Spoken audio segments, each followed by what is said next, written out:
From the corner of Munson and Civic Center Boulevard, welcome Fanatics to Menor Ice Arena for game number 23 of your Menor Icebreakers season. Tonight, the Icebreakers host in the Port Huron Prowlers.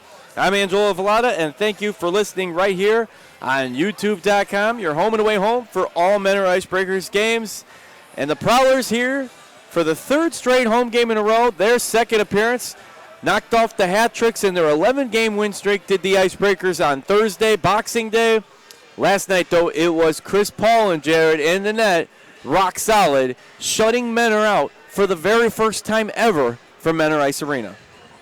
Yeah, obviously Paulin, one of the better goaltenders in the Federal Prospects Hockey League. The Prowlers lost Corey Simon to a call-up, but it hasn't really mattered so far with how well Paulin's been playing. Notched his second shutout of the season last night in the 2-0 Prowlers win. Yep, and it started with a Joe Pace goal in the first period. They added one more in the second period, and the Prowlers kept a win streak alive, now 7 in a row. Right now, though, we're going to take a look up at tonight's starting line a little bit differently, especially for the Icebreakers, but we'll start off with the Prowlers. For Port Huron, going to be the same lineup as we saw last night. On left wing is Matt Robertson, the captain. Right wing is David Nippert, and centering that line is Matt Graham, who scored last night on the deflection.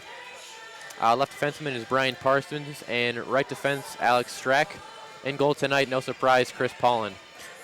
For the Icebreakers, one thing that's going to remain a constant is number 56, Austin Rodebush, in between the pipes, that Shark Tank area, helping the Icebreakers. He had a solid night, too, with 40-plus saves in the loss.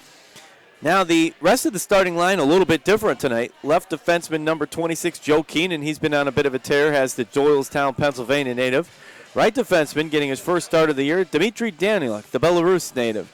Centering the line, Tim Perks, and he's from Oxford, Michigan. Guess who'll be joining him on the left side of that wing?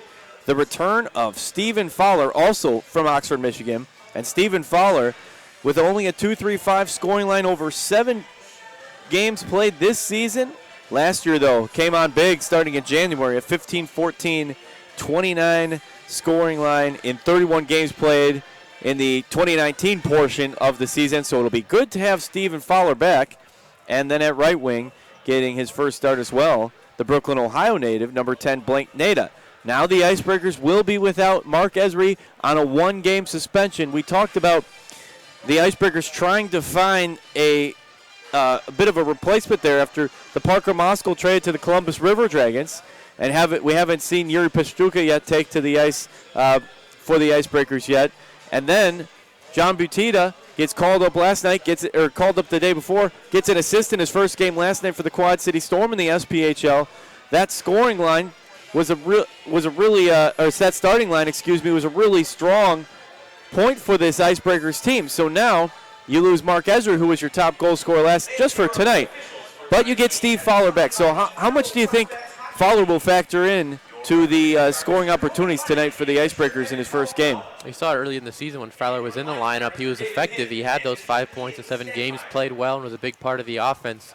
Last season as well, he almost averaged a point per game, so hopefully he can fill in for Esri, and the Icebreakers can get those two players back in the lineup together next weekend in Danville. Yeah, that's what I was going to say, is looking past this point, once you have that combination, you take a look at the most goals scored. It's Declan Conway with 22, and then a 4-way tie of Icebreakers at 5 goals apiece, now with the call-up in the trade. So someone needs to join that scoreline now with Esri and Fowler and Farrington tomorrow.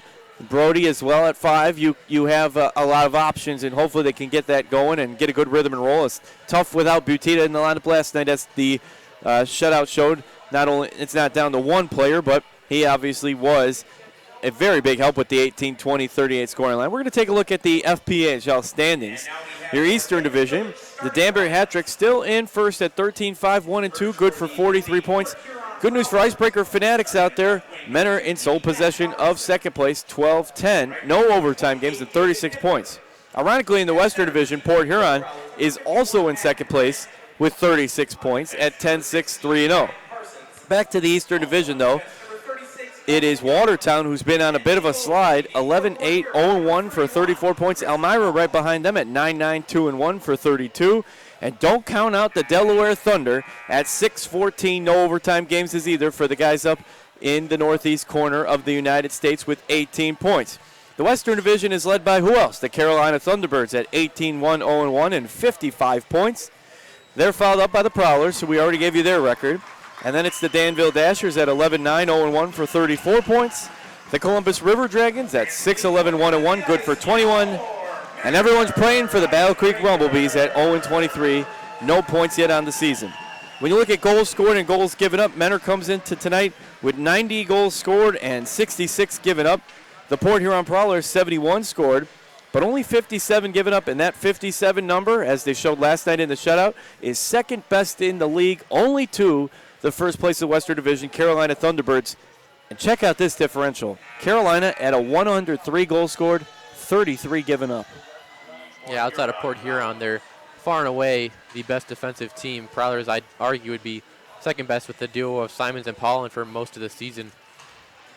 So we get set for tonight, and guess what tonight is? It's Star Wars theme night, where we'll be playing movie and video clips from the Star Wars movie during game breaks. May the Force be with the Icebreakers. And don't forget, after the game, the 2019 Christmas jersey auction with all those cool names on the back of the Christmas decal starts following the game. The jerseys will be auctioned off through our Live Source app, which is available for smart devices. The auction is set to start after the game at 10 p.m. and will run until Thursday, January 2nd. All of our Christmas jerseys will be auctioned, and more information is available on our website at www.menoricebreakers.com and on the Icebreakers social media. Before we take a step away for the player introductions, and we'll be back for the national anthem, sung once again by Madison Sakita, I want to remind you that we will be on the road to New Year's Eve on Tuesday to take on the Danville Dashers. But we're going to step away real quick, and we will be back for the national anthem.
Madison Sakina honors the United States of America, those who are serving and those who have served, with the singing of our national anthem.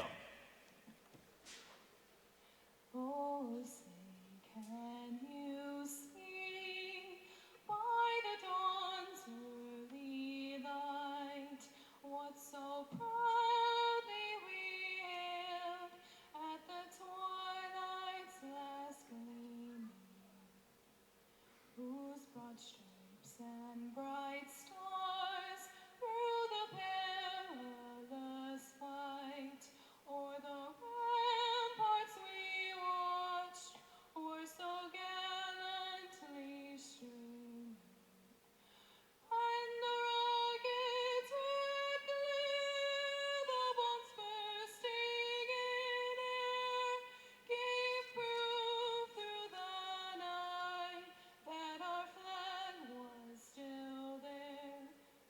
Oh, say does that star-spangled banner yet wave for the land of the free and the home of the brave?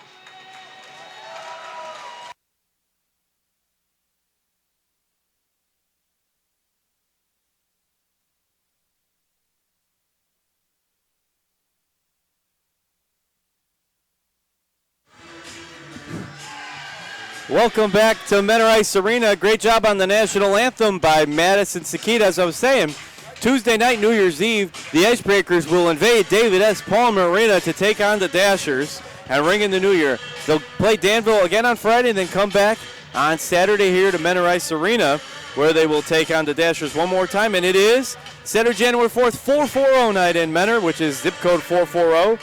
You get 4 adult general admission and tickets for $40. Grab your friends, grab your family. Head out to the game next Saturday against the Danville Dashers. Tickets can be purchased from our box office or online using the special promo code 440. But tonight, we got the Prowlers one more time as we get set for opening puck drop. 20 minutes are on the clock. The Port Huron Prowlers will move left to right in their road white jerseys, black and red trim, black and red numbers. The Icebreakers in those Christmas jerseys, double blue, white numbers, and Christmas decal. And good to see Fowler back off. He right there at the left wing, and 1956 on the clock, and we're underway for Menor Ice Arena. And who is it taking that first shot on goal? A mere 9 seconds into the game, but the Oxford, Michigan native, Stephen Fowler. Yeah, Fowler come out aggressive here. Love to see him get at least on the score sheet with an assist tonight, but he's got the talent to get it, but despite the long absence, to get right, finding the back of the net, getting back to his scoring ways. Fowler has the first ever shorthanded goal in Icebreakers franchise history on January 19th versus those Danville Dashers. Icebreakers keeping the puck down here in the defensive zone of the Prowlers, and now it's the Belarus native, Dmitry Danieluk, skating into his defensive zone to get it. Thanks for joining us on a third night in a row here on YouTube.com, your home and away home for all Menor Icebreakers games. Glad to bring it and be a part of your Saturday night. A little later, it'll be the Ohio State Buckeyes in the PlayStation Bowl in action against Clemson. Good luck to the Buckeyes. But right now, it's the Icebreakers and Prowlers, 19-19, remaining here in the first period.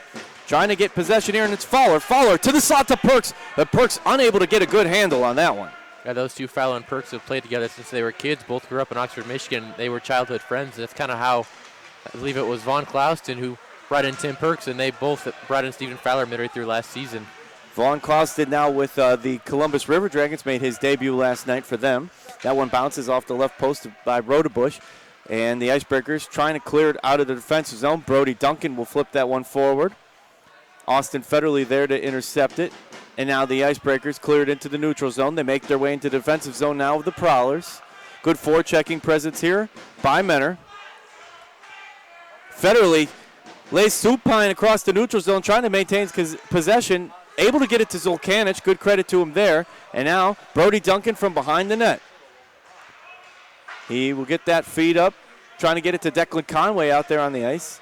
Now over to Farrington. 5 goals on the season. One of 4 Icebreakers at 5 goals. Port Huron looking for win number 8 in a row. Menor looking to get back on the winning ways, having won one of their last 2 in this holiday homestand of 3 games. Stoya now from center ice. He'll slap that one off the far corner. In a race to get there, Alfonso Diaz first, but he leaves it out to dry, and Oade will get it. Oade feeds it to Portillo. And the Icebreakers now have it on the near board. Strack gloves that one down and dumps it behind the net. 17:40 remaining here in the first period of play. And if you remember, Jared, it was a chippy end to the game. As time expired last night, the two teams exchanging a little less than pleasantries. Yeah, and definitely would not be surprised to see some of that hostility from last night carry over into tonight's game, especially with how many times these two teams match up. I'm sure they're already getting sick of each other. This is the 4th time they're playing in this building this season already. The good knockdown save made by their Rodebush on Port Huron's first shot on goal. And once we get to the Labatt Blue first intermission, we'll bring you the shots on goal and the Vitamix saves of the period, as well as take a look at the full slate of action around the FPHL.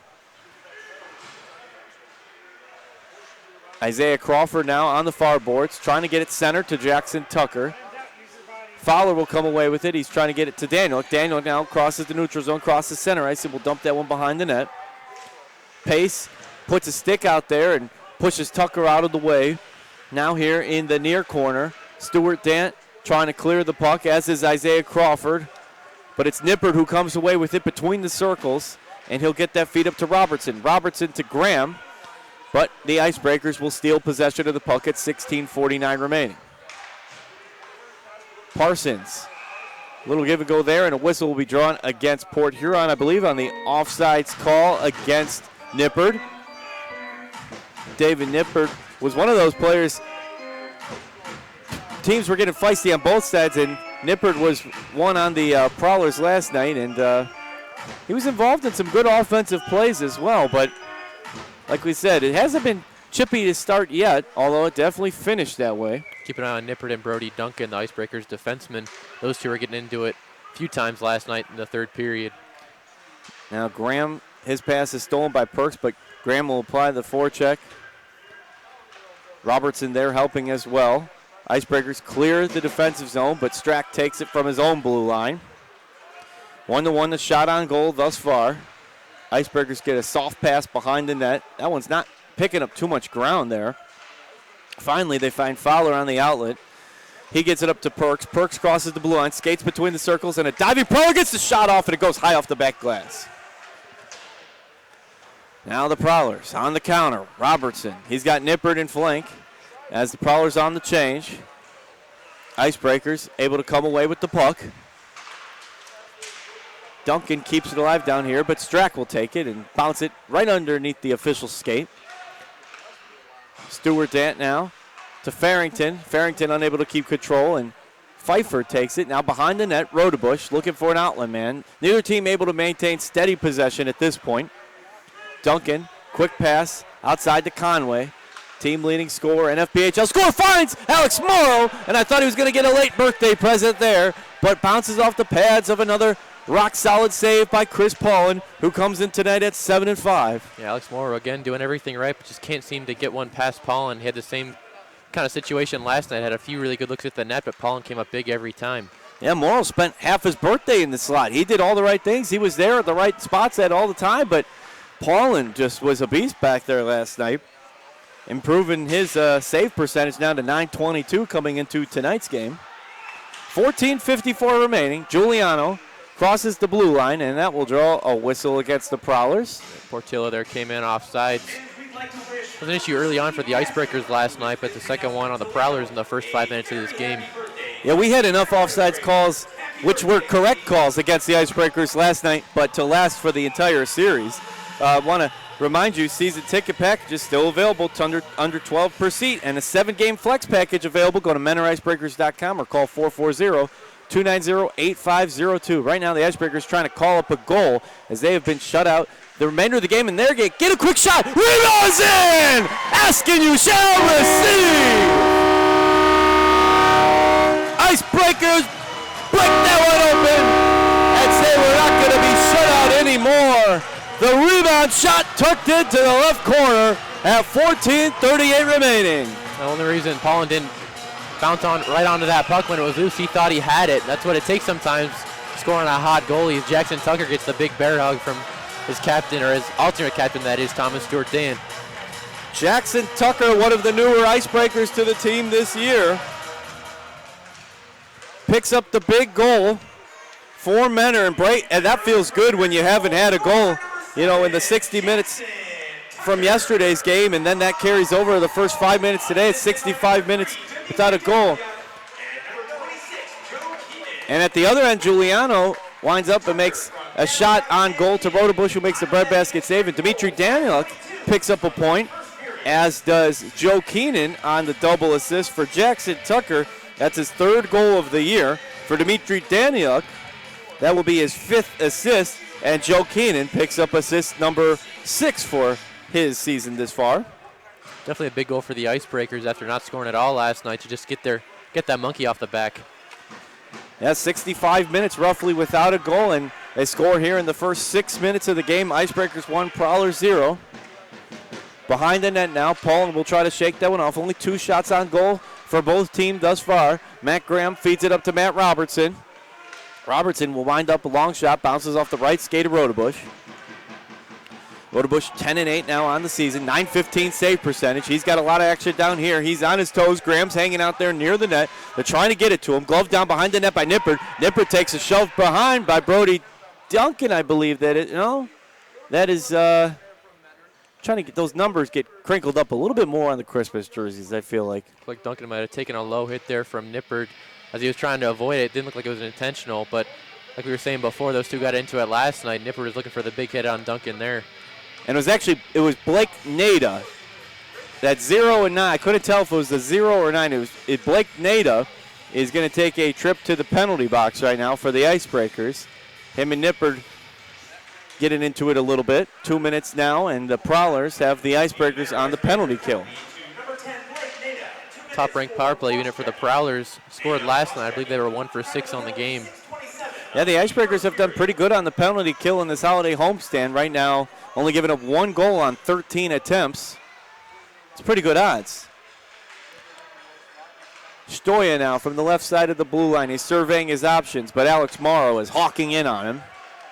That one bounces off of an Icebreaker skate. Nate Farrington is the man, and Stoya will have to cycle back into his own defensive zone. Once again, thanks for joining us here on YouTube.com on this Saturday night. Stoya across the right circle, wind up, and the glove save made by Rodebush. That was a pretty save. Comes into the game now with 562 saves, and after last night's performance, all 3 periods played by him, over 1,000 minutes on the year. Now Rodebush has been the workhorse this year. Of course, had that 2-week absence when he got into a fight in Danville and ended up with a broken hand and a couple of missing teeth, but on the year, he's got a 2.96 goals against average, .915 save percentage, 10 wins, leads the FPHL.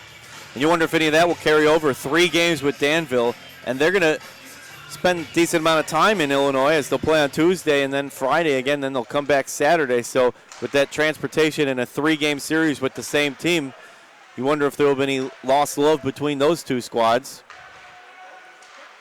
Now on the bottom half of the right circle, centers it Federley in traffic, almost gets one through, but another heads-up play by Rodebush. And I was talking with head coach Ian Duncan and general manager before the game, and it was tough offensively, couldn't put the puck in the net no matter what, but Rodebush had one of his best performances of the year, especially here from Menor Ice Arena last night. Yeah, he'd been better on the road before last night's performance. He stopped 43 out of 45, and he looked great doing it. That's the second really good performance he's had against the Prowlers after he made that 54-save outing earlier in the season. Yeah, he set a Icebreakers franchise record, eclipsing the retired Derek Moser's record of 51 saves in a game against who? The Port Huron Prowlers. Dalton Jay now from the left circle, chips that one towards the official skate. And Brody Duncan will slap it. Federley gets a Prowlers bounce, though, gets it to Jay. Back to Giuliano, and that was a nice triangle. Zulkanich was the feed man from the right corner, and he tapped that back for the shot on goal to the right corner. Not much Rodebush could do about that one. It was a nice rotation of the puck by the Prowlers. And the Icebreakers looking for an explanation. They thought that puck came out of the zone and would have been offsides on the Prowlers, but the official ruled that it stayed in the zone. So at 12:04, and we'll get the official scoring confirmation, as I'm thinking there will be a double assist on that one. And that was the 5th shot on goal for the Prowlers tonight. to tie this one up at 1. A little bit more offense in this one already. As many goals scored collectively as there were last night by the Prowlers. That was good passing, though, by Port Huron. Number 53, Jonathan Giuliano. Assisted by number 72, Zach Zolkanich. And number 92, Dalton J. So it's Dalton J. and Zulkanich on the double assist, and Jonathan Giuliano will pick up the goal for the Prowlers, his second of the year with the 2-7-9 scoring line now. And the Prowlers have tied things up, and that one goes sailing into the Prowlers bench at 11:24 remaining. It's a tough situation for the Icebreakers. I thought they had that puck cleared, but Prowlers able to keep it in and able to capitalize. That was an issue last night, trying to clear the puck against his power play unit. I want to thank a few of our corporate sponsors: Marco's Pizza, Kemp LLC, Conway Land Title, Toe Drag Apparel, CSP Insurance, and Wingate by Wyndham Hotel. Face off now from the right defensive circle closest to Paulin. Icebreakers trying to keep it down here in the defensive zone. Crawford will send one hard off the backboards, and a spill there takes Stuart Dant down to the ice. Jackson Tucker feeds it to Stuart Dant, and Stuart Dant almost scores there. Good job by Stuart Dant to get immediately back on his skates and get a shot off on goal. That one goes hard ricocheting off the top of the near glass. Icebreakers with 4 shots on goal to the Prowlers 6 at this point, and it's a 1-1 game for Menor Ice Arena. The third game of a holiday homestand, a trio of games. Behind the net now, Icebreakers trying to clear the forecheck. They feed the outlet to Crawford. Crawford crossing over with Jackson Tucker, who scored the Icebreaker goal so far tonight. Federley takes it, crosses into the neutral zone, and will send that one down towards Rodebush. Rodebush will make the save. Swoop it around to Brody Duncan. Duncan sends that one ricocheting towards us, and now here comes Nate Farrington over the blue line. Dumps it off to Morrow. Morrow's going to wind up and go just wide left. Farrington, good job to get the long rebound. And now the long shot on goal from the right side of the blue line from Henry Berger. 10-16 remaining now in a 1-1 game. Henry Berger had some of the more quality looks. I think Alex Morrow and Berger had some of the best looks on goal last night. And Berger's been one of the Icebreakers' better offensive defensemen with 9 points in 22 games. Got 3 goals and 6 assists, and he's got that really good slap shot.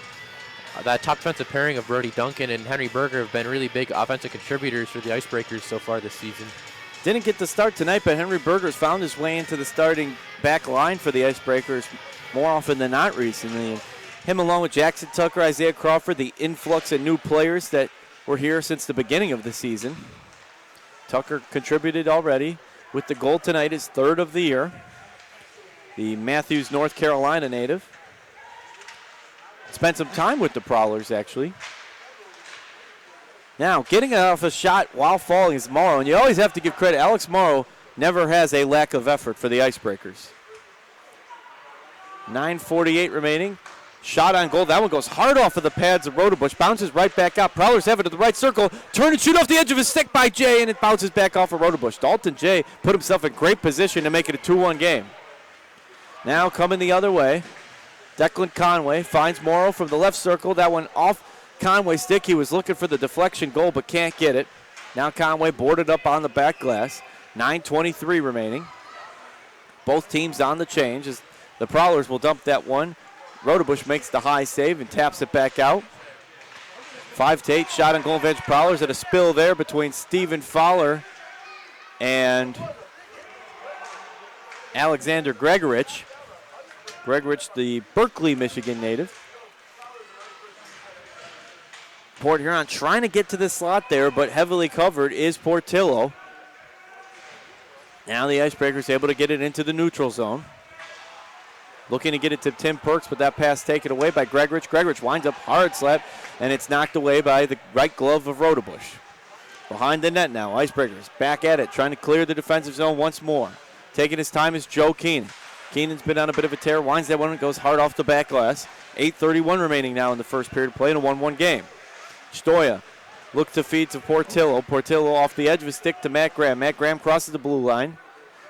Rodebush instructing his back line to get into position, and they do. Blake Nada back out on the ice, gets it to Jackson Tucker, but it takes a bad bounce for Menor. Tucker recovers it, good wherewithal to follow it through. Now feeds it left side, and a race to get there is Blake Nada.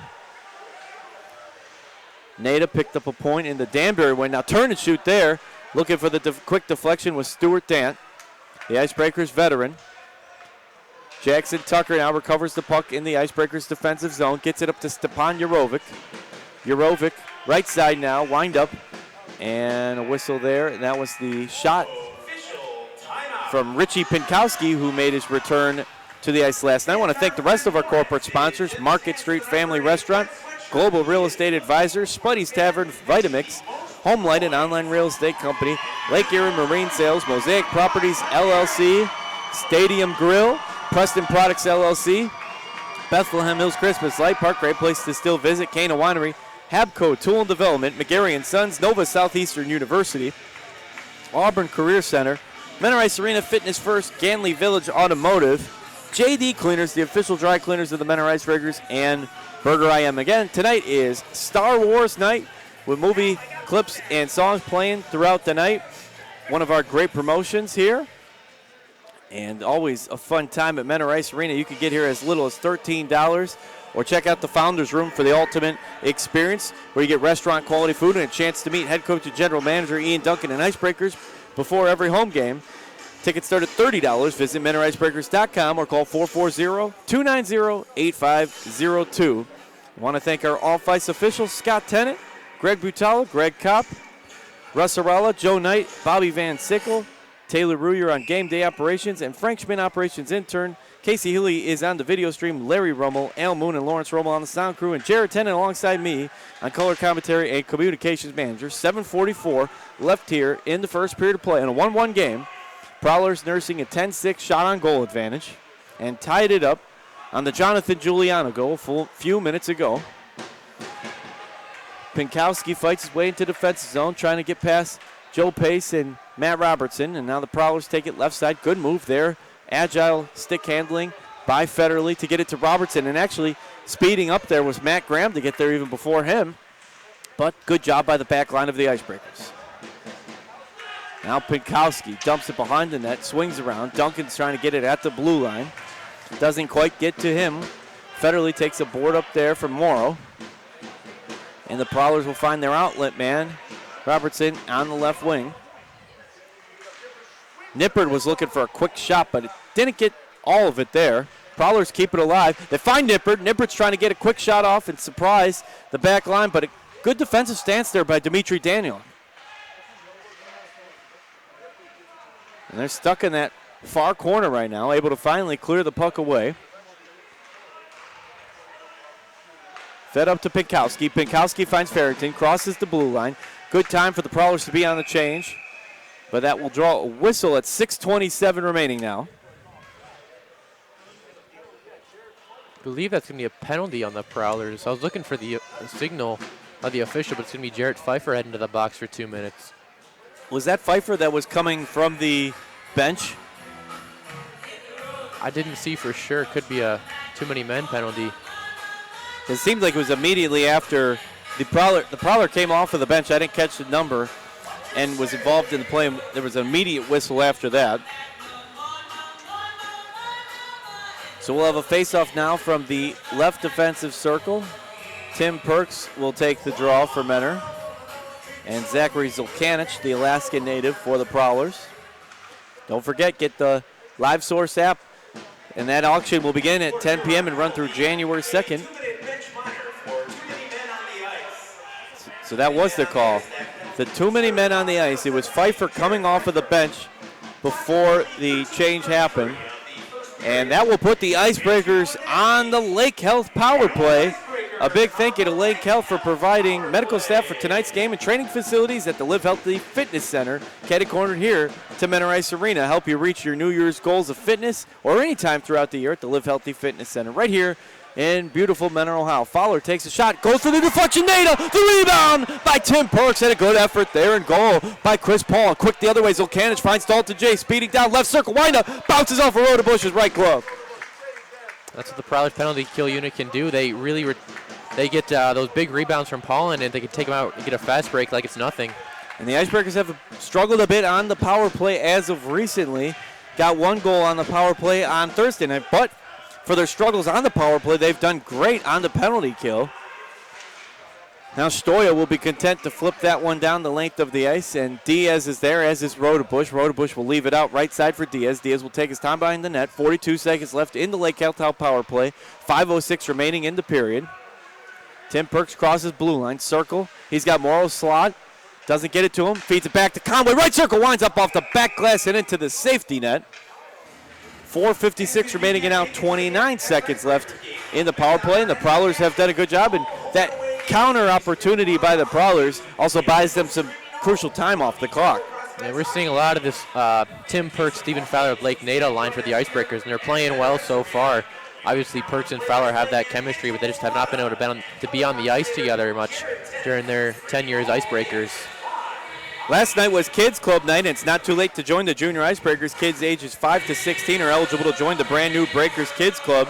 Members receive a membership t-shirt and card, special access to players, and receive free admission with a paying adult throughout the season. Cost is $15 per child per season. More information at the Icebreakers website, BennerIcebreakers.com. And it doesn't look like this Lake Health power play may result in a goal unless the following 10 seconds kicks it up a whole notch.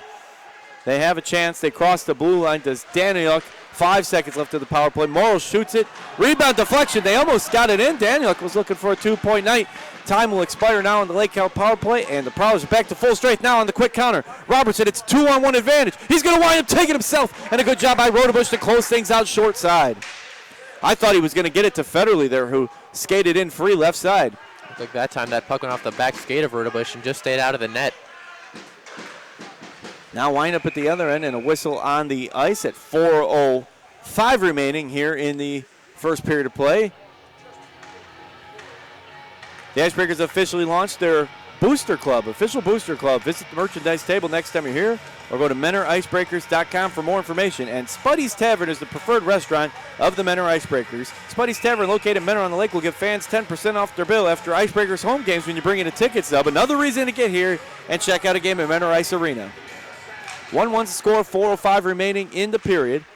Once again, when we return from the Black Blue first intermission, we will bring you the scores from around the league as well as the Vitamix saves of the period and shots on goal. Now on the near boards, good board up there by Crawford. Fighting to maintain possession of the puck in a tied game. Parsons trying to beat Crawford to it, and a whistle on the ice now. 3:41 remaining. Yeah, Duncan, not sure he meant to send that one all the way down to behind the Prowlers net, but that's going to be an icing call on the Icebreakers. Seems like the Icebreakers have a renewed focus tonight, though, overall, outside of that icing call. Would you agree with that so far? I mean, last night they didn't really have a poor game. It was just Chris Paulin was a difference. Their offense, they were generating chances, but Paulin stonewalled them every time. But so far they're able to sneak that early one past him, but it's going to be interesting to see what they can do from here. The only tough thing for Mentor that was self-inflicted was the 3 straight penalty kills to end the period. But they've rebounded, and now 3:30 remaining in this first period of play, and we are tied up at 1. Skating freeze, Isaiah Crawford. Crawford kind of hung up there by Giuliano. Credit to Crawford. He's able to get that pass off, and a whistle is drawn once again.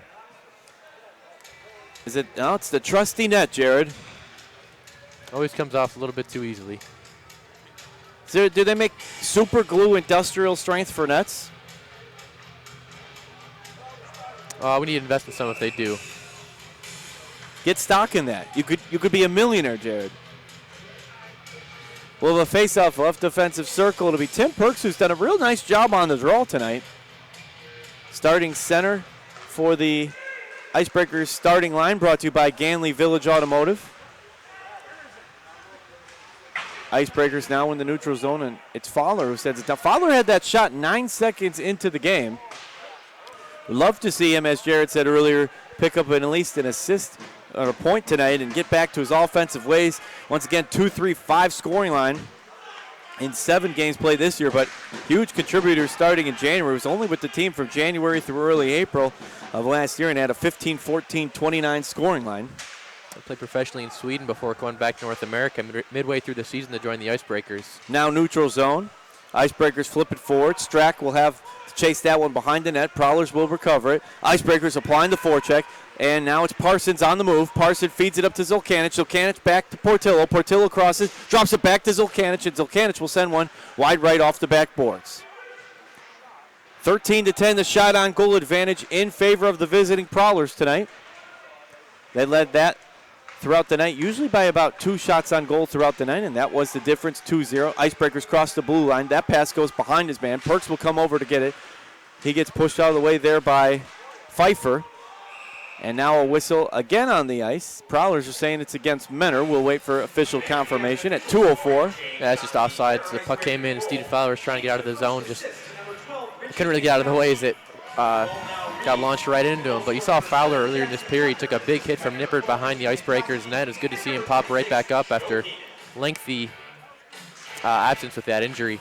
So they just made an official scoring change confirmation, and credited a part of that double assist is Richie Pinkowski, who in 13 games this year had 1 goal, but he picks up his first assist.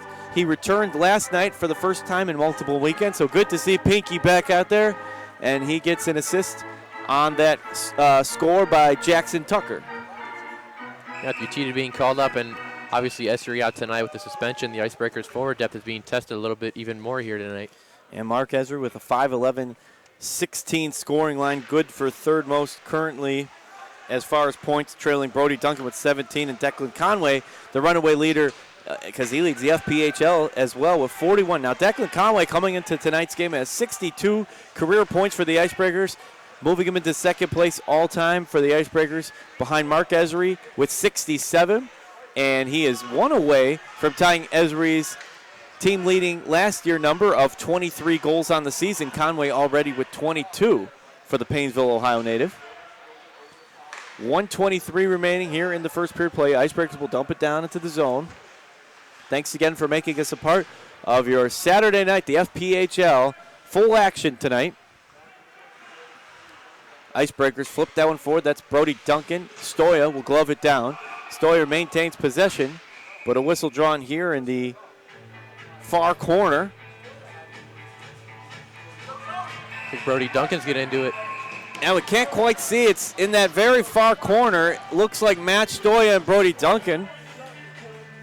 So it was the Jackson Tucker score on the rebound, 14:38 remaining in the first period, and then Jonathan Giuliano 2 minutes later on the double assist from Zulkanich and Dalton Jay, and it's been scoreless for the remainder of the first period, the last 11 minutes. So we'll have a face-off now. Blue line closest, Rodebush. Jackson Tucker can't get it past Robertson. Robertson dumps behind the net as we are under a minute here in the first period. From Menor Ice Arena, great crowd on hand of Fanatics here tonight, both in the Founders Room and in the bleacher seating. Brody Duncan trying to avoid Matt Graham on the forecheck there, and the Icebreakers able to dump it all the way behind Paulin in the Prowlers net. Feed up to Robertson. Robertson finds Stoya right wing, crosses the blue line, beats his man, going to get a shot off on goal, have a chance, and it bounces back off. Still in play though. Stoya goes blue line, federally, left side, wind up, and that one bounces off the backboard. Quick rebound by Robertson. That's the reason he scores so many points. He's so quick on the rebound and capitalization, but doesn't get that one in. 10 seconds remaining. That was really impressive stuff there from Stoya. Just drives right onto the net, beats his man. Got a really good look at the net, but Rodebush came up with a save. And Stoya had to push through traffic. Good effort by the Icebreakers to keep that one from getting turned around into the slot, and it is 1-1. Yeah, Prowlers really pushing for that late goal to take the lead heading into the first intermission, but Rodebush is the reason, once again, that they were not able to put that puck into the net. So as we head to the Labatt Blue first intermission, Jared, 1-1, shots on goal, only 2 apart with Port Huron in the lead 13-11. What do you look forward to here in the second period of play? Just need to get something going offensively. Obviously, that one goal was a little bit fluky with Paulin thinking he had the puck covered up, and he just kind of stood there while the puck was loose in the crease. So hopefully the Icebreakers start moving the puck in the zone and get something going and just get pucks on net. Well, it's definitely good to see the Icebreakers break that 65 minutes without a goal. Not happy about getting shut out for the first time at home, but they rebound here tonight on the Jackson Tucker goal. And as we head to the Labatt Blue first intermission, the game is tied at 1. Prowlers 1, Icebreakers 1. Keep it right here on YouTube.com. We'll have the second period and all the scores from around the league shortly.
Welcome back to Menor Ice Arena, where the score is all knotted up at 1, Port Huron and Menor, as we get set for the second period of play here in the Labatt Blue intermission.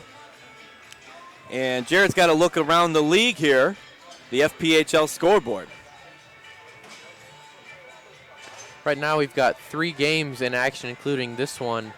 Down in Columbus at the Civic Center, it's 1-1, River Dragons and Dashers. Levi Armstrong had the Dashers goal in the first period before Ivan Bondarenko got the Columbus River Dragons on the board in the power play late in the second period. Carolina, no surprise here, they're on top of Battle Creek 3-0. That game's in the second period. And of course here in Menor, Ohio, Icebreakers and Prowlers are tied at 1. And are the other teams underway, or they haven't begun yet? It's like Elmira and Danbury just got underway, as well as that Watertown, Delaware game. That's right. We had the 6:30 start tonight. We got the matinee. As always, the saves of the period are brought to you by Vitamix. From practices to game day, our blenders help you fuel your performance and feed your life.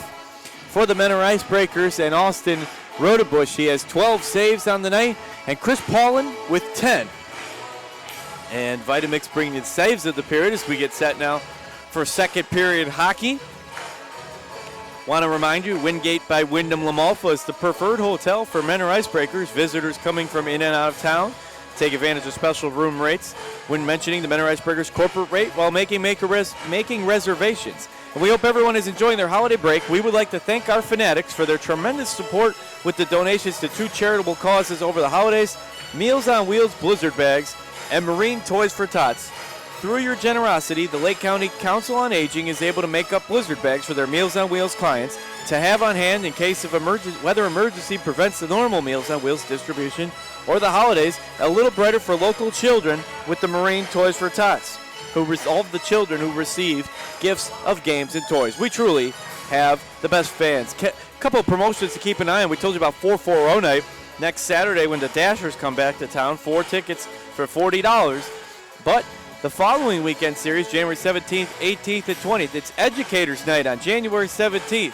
For teachers, including those that teach preschool, you will receive $3 off your tickets on Friday, January 17th. First Responders Night is January 18th. All first responders who present their ID badge will receive $3 off tickets that night. Jared, do you remember the terrible weather we had on First Responders Night last year? Surprised to see anybody made the trip to Menor Ice Arena for that weather game. The snow was like 6 inches, and then another 6 came overnight. And calling all kids. Kids Day is January 20th. Special game time, 2 p.m. Monday, January 20th. Kids get in for $5 that day for general admission and bleacher reserve with an accompanied adult. A lot of cool things going on here, and second period action underway, 1951 on the clock with a score tied up at 1. Danieluk right to left to Blake Nada. Nada to Perks. Perks winds up from the left circle, goes high off of the skate of Paul. Now behind the net, Icebreakers maintain possession. Stephen Fowler, good to see him back out there on the ice. But it's the Prowlers' Matt Robinson, their number 15, who takes possession. Tried to get it to Nippert. Robertson gets it back. Now we'll feed it to Nippert, but that pass goes wide left. Icebreakers cross the neutral zone. Declan Conway over the blue line. Stick handles past man. He had a 4-point night Thursday. But he, along with everyone on the Icebreakers, was held pointless last night. Now behind the net, Nippert trying to tip that one back out to Zulkanich. Now from the right side of the blue, and Stoya will send one rattling off the post. Parsons send one that goes just wide right. And Stoya will chase that one down over center ice and now cycles back to his own defensive zone as both teams on the change. 14-12 shot on goal advantage now for the Prowlers. Both teams have rattled one off. Brody Duncan flips one into the air, into the neutral zone. Trying to play it off the bounce was Alex Morrow, but the Prowlers take control back of the puck. Dalton J. stick handles passes man, winds up, deflection off there of Brody Duncan. Duncan in that low defense stance, he might have got caught with the puck there as well. Federley avoids the forecheck by Morrow. That puck flips like a quarter into the neutral zone, and Brody Duncan gets boarded up by Jordan Pfeiffer. Now behind the net, Paulin comes out, who pitched a shutout last night. First Icebreakers shutout loss at home in franchise history. I guess all those things have to happen at some point. Unfortunately, some are in your favor, some are not.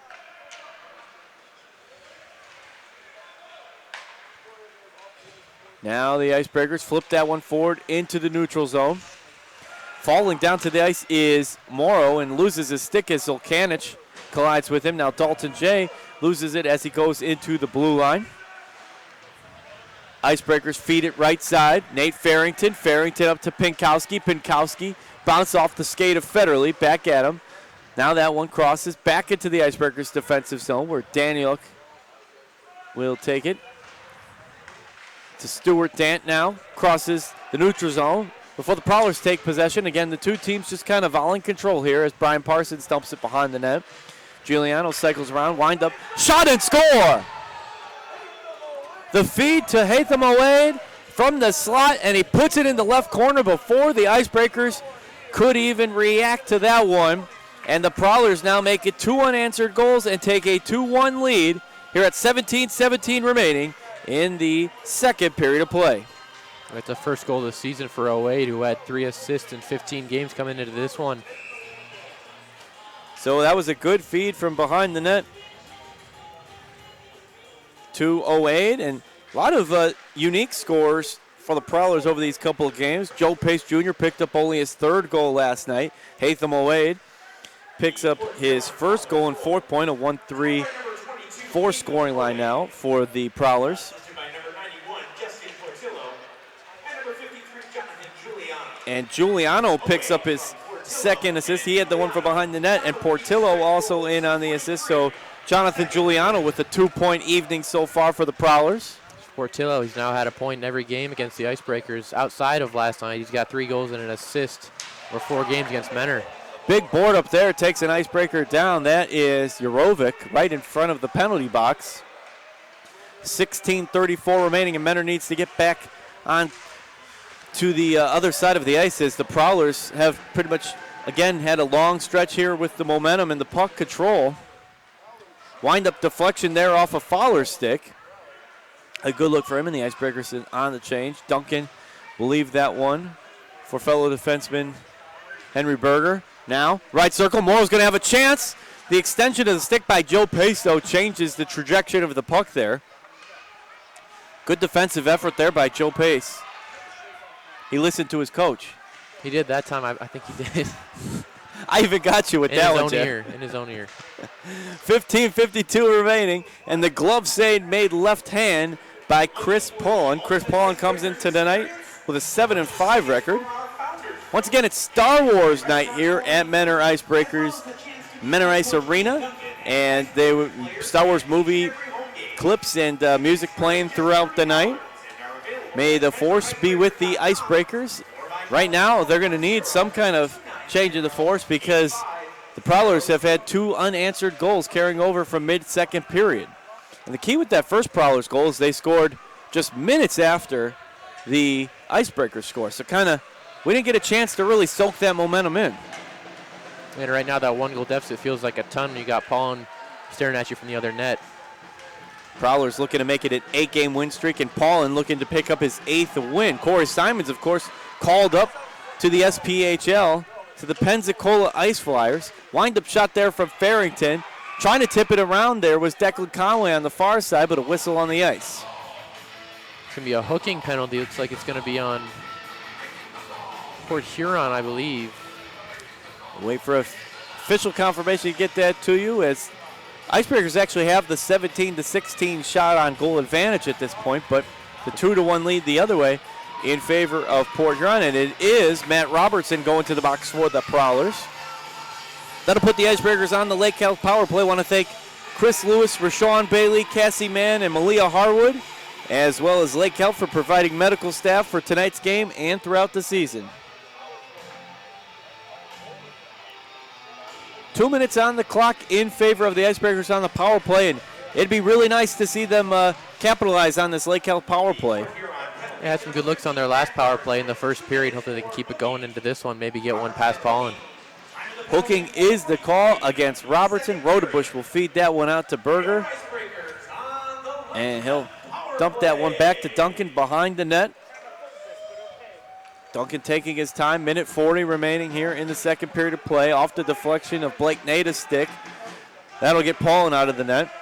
So St. Paulin's looking for his 8th win of the season. Prowlers looking for an 8-game winning streak. They have the longest winning streak going right now. And believe it or not, longest winning streak in the Eastern Division right now is the expansion Delaware Thunder. Berger winds up hard deflection off of Paul in there. And the Prowlers will be content to dump that one all the way the length of the ice. That division East that is really been beating itself up over the past few weeks. And the Delaware Thunder, definitely no slouch as expansion team. Took a little time to find their wheels, but they have been playing some quality hockey against good teams. Almost on the rebound. Tim Perks could put it in. I think the net has come off. So it's at least come off once on each end tonight. Yeah, that time it hurts the Icebreakers as they had something going in the offensive zone. Yeah, those nets are fickle. They don't play favoritism. They just come off when they like. 55 seconds left in the Lake Health power play. If you can't make it to the next Icebreakers game, don't miss out on any of the action. All home and away games can be streamed live on YouTube, the official streaming home of the Federal Prospect Hockey League. Catch the Icebreakers on the road next Tuesday as they take on the Danville Dashers on the road. The game will be available on the Dashers YouTube channel. Want to welcome Brady Bead in here for the Port Huron Prowlers, has the call for the visiting Prowlers alongside us here in the Breakers broadcast booth. 14:05 remaining here. Trying to skate with all his speed was Nippard, but Rodebush got there just in time. Forecheck by the Prowlers making it tough on the Icebreakers right now. They couldn't even get it out of their own zone.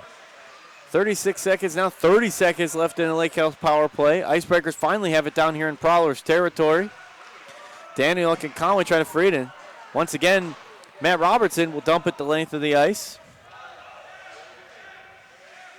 Big action, 5 games in the FPHL tonight. And again in collegiate football, the Ohio State Buckeyes from Columbus, Ohio, playing the Clemson Tigers. Start time in about an hour. Daniel getting boarded up by Jonathan Giuliano, the 2-point Jonathan Giuliano tonight. Jonathan Giuliano, when the Icebreakers played them on Friday the 22nd of November, he had a great game that night with a whole lot of hustle. Now the feed to Gregorich. Nice job by Rodebush. He trailed that puck, watched its movements, and closed out that corner. Great job.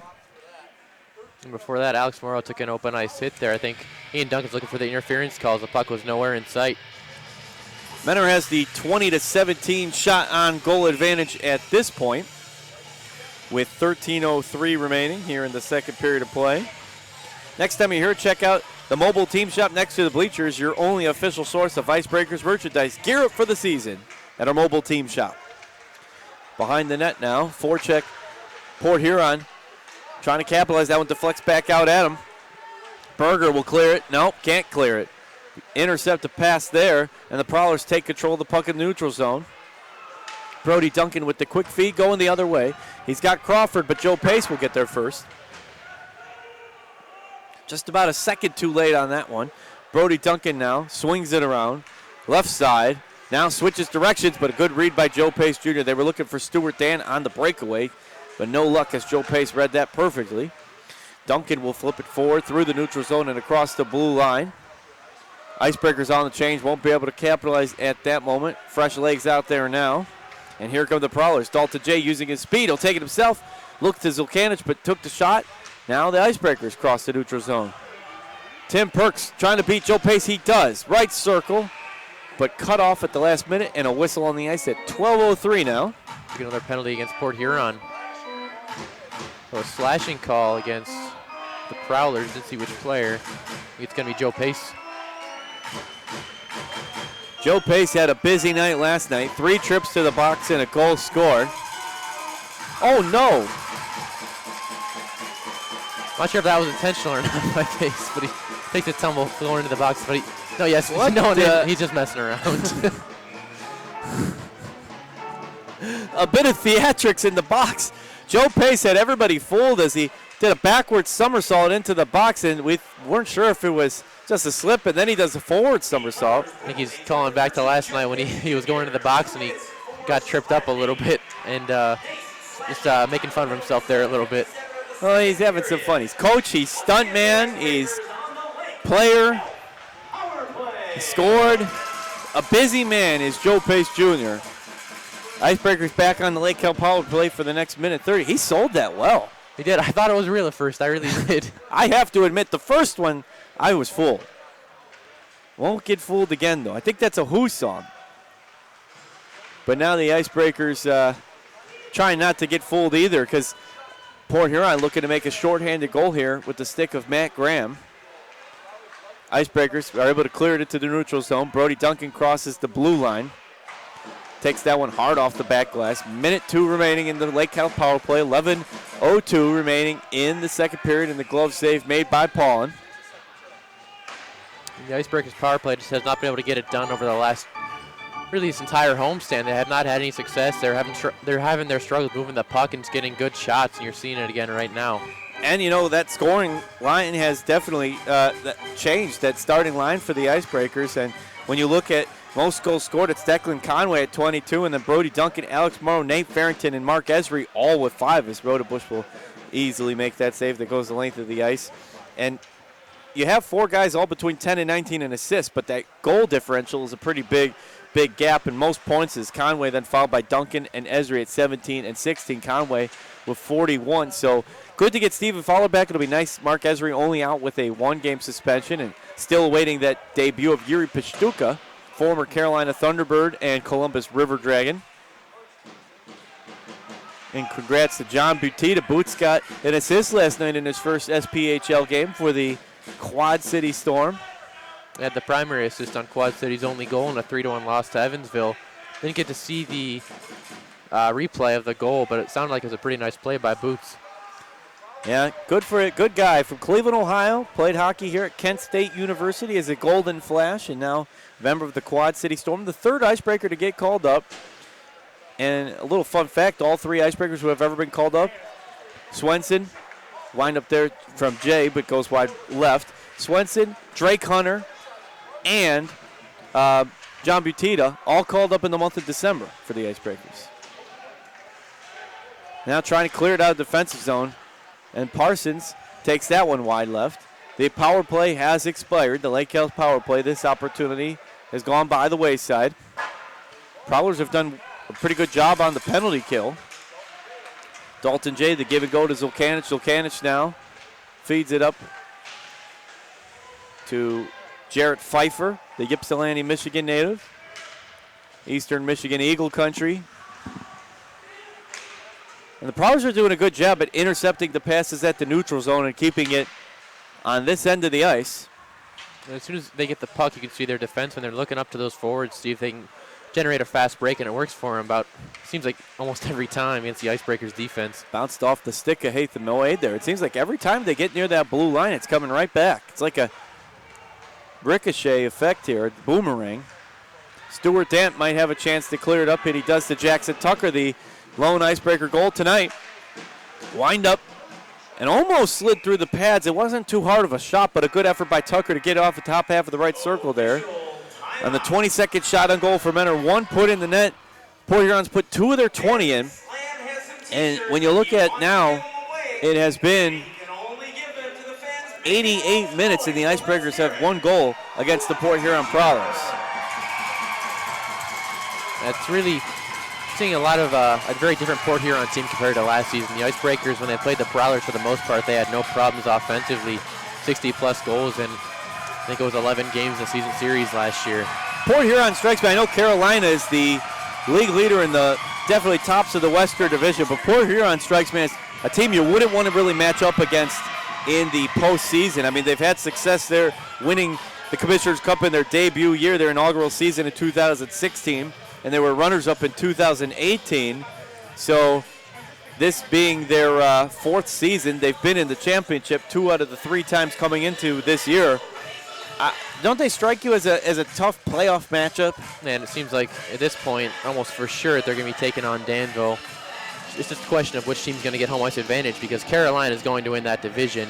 Columbus at this point, they're having their struggles, but they're not going to get passed up by Battle Creek, still searching for their first win. Right now it'd be Columbus and Carolina. Yeah, right now that division seems pretty set. It's December, besides those 2 and 3 seeds. Whereas the Eastern Division's very close. Right now it would be Elmira and Danbury. How do you like the Menor Watertown matchup in the playoffs? Because we don't see much of the Wolves this year. Yeah, the Wolves have been struggling right now, but they usually kind of right the ship come playoff time.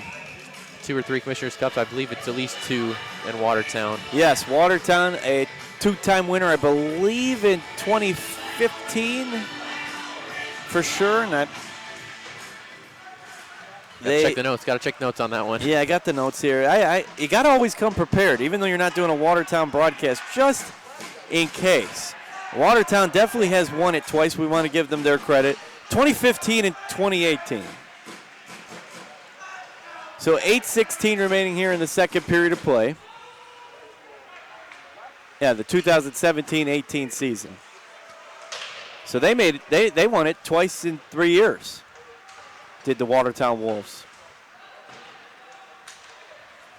So 7:58 remaining here in the second period of play.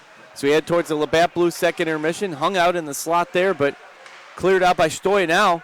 Helping out, or Alexander Strack helping his goalie out there. And behind the net, whoa. Joe Pace Jr. taking a couple fisticuffs towards Nate Farrington. I mean, those were actual punches. I'm not sure what Nate Farrington did.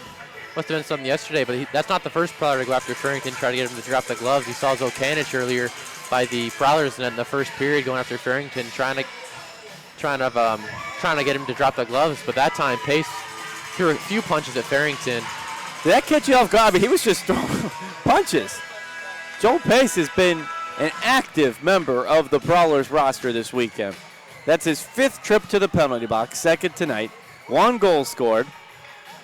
And, of course, an Emmy Award performance in the penalty box last time as he did his somersault. Well, he's one of those guys that if you're playing against him, you love to hate him. But if he's on your team, then you love him to death. So. And he's been coaching, too. I mean, he's got to be tired at the end of this.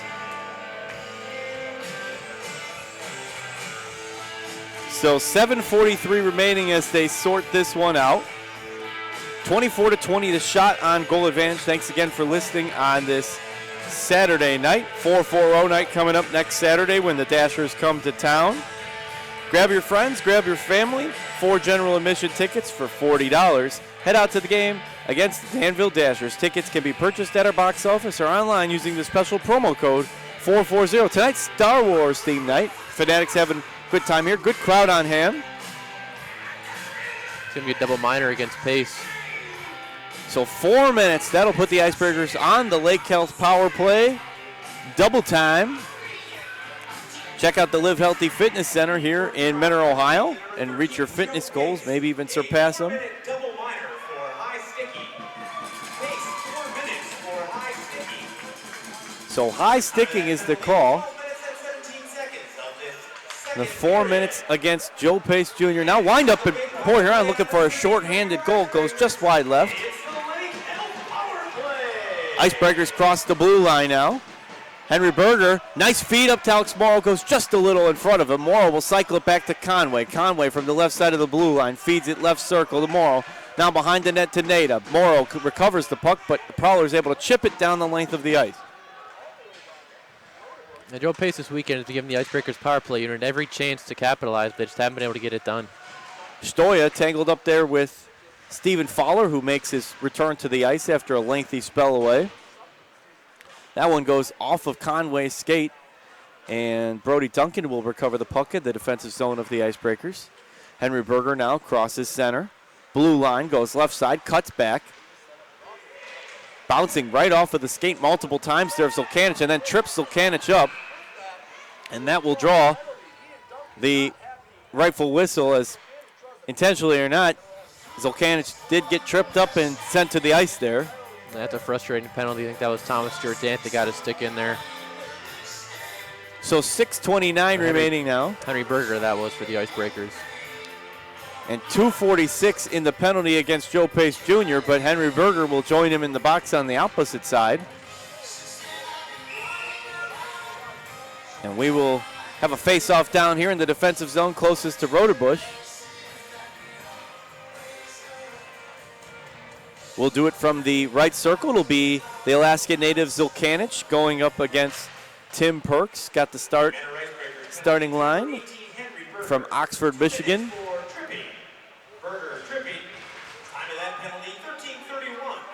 Dalton Jay has it, neutral zone, flips it forward to Zolkanich, feeds it back now to Jay. Jay skates over left circle, and he almost put that one in the net. And immediately after, Zolkanich takes a spill to the ice as he was tangled up with Alfonso Diaz.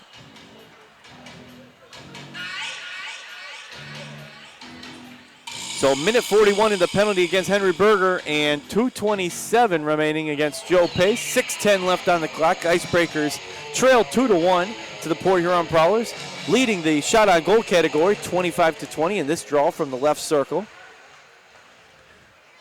Behind the net now. Icebreakers trying to get it out of their own zone. Good forechecking by Matt Robertson and just goes wide left. Almost had a goal to make it a 2-goal lead.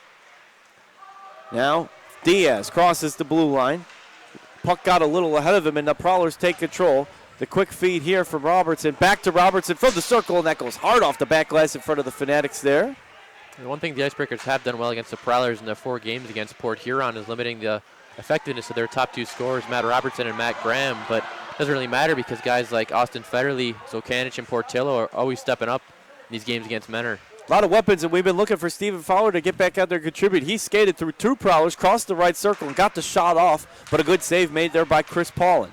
Now at the other end, Robertson's got Matt Graham left circle. He gets center, though, to Parsons. Parsons crosses right side, looking for his options.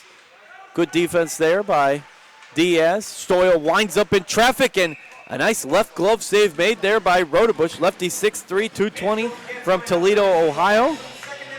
Very uninspiring effort from the Icebreakers this period. Definitely not impressed so far. It's been a tough period. The positive for them would be that they have given up only 1 goal at this time, kept keeping the game at bay. It's anybody's game with still 25:06 remaining in the game, barring overtime. And now Giuliano will take the draw. Gets it to Parsons, left side blue line, Federline right side. He'll wind up. That bounces off of Rodebush. Good shot there by Federley. Brody Duncan now crosses neutral zone, feeds it center to Conway. Conway looking to get a point again. That one goes hard off of the pads of Chris Paulin. Now, quick on the counter. Giuliano neutral zone, crosses blue line, wind up. Good defensive save made there. Skate save made by Stepan Jurovic. The lefty from the Czech Republic laid himself out in front of Rodebush, and that was a nice defensive assist made by one of the newcomers to the team. And Rodebush makes it so hard on the shooter. He's got that big body, 6'3", 220, just really cuts down the angle. You don't see a whole lot of open net when you're looking at him. So we will do a face-off now from the left defensive circle. It'll be Tim Perks and Zachary Zolkanich. Blue line, quick feed by Parsons over to Federley. Zolkanich will chase it down, bounces off the post. Here come the Icebreakers the other way. Morrow. He's got numbers there as well. Tim Perks slot, wind up, bounce back out. Icebreakers back on the Lake Health power play. They'll have the 5-on-4 advantage for only 37 seconds as Joe Pace serving the 4-minute penalty. And the one against Henry Berger has expired. Wind up there, Fowler in traffic. I thought he'd have a good look at it there with Paulin's view obstructed. 21 seconds left now in the Lake Health power play. Duncan fakes the windup, sends it to Daniel. Daniel skates back. 15 seconds left. He'll feed it right side. Fowler takes another shot, and another breadbasket save made there by Paulin. Now, Steve Fowler has at least 4 shots on goal tonight. They've been pretty good looks. Would you say you've been, of course you'd want to get him a point, but a pretty good returning effort for Stephen Fowler? Well, it looks like he's picked up where he left off. The Icebreakers are in desperate need of forwards who can score and can contribute to the offense, and so far he's playing well tonight. Yeah, we could use all of that 15, 14, 29 scoring line from last year. In 7 games played this year, he had a 2-3-5 line. And got the start tonight, part of that Ganley Village Automotive starting line. Daniel now 4 seconds left, 3 seconds left. Trying to get it to Nada there, 2 seconds left, and the Prowlers have killed off another penalty. Stoya sends it around in you. Now in that far corner. Quick shot there from Duncan, and oh man, bounces off the crossbar.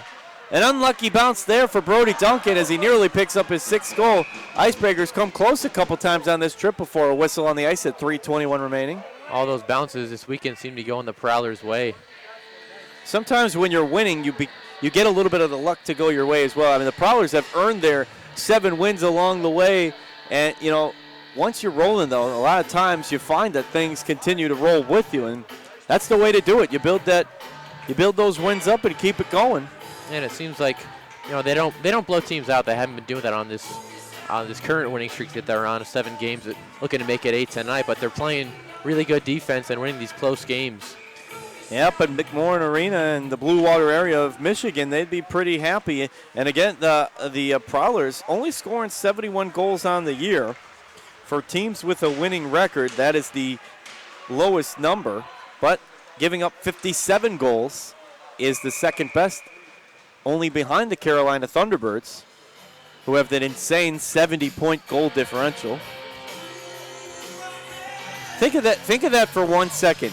Port Huron has scored 71 goals this year. Even Menor with 90 goals this year coming into tonight's game. Carolina has a plus 70 goal differential. And they're picking up right where they left off last year.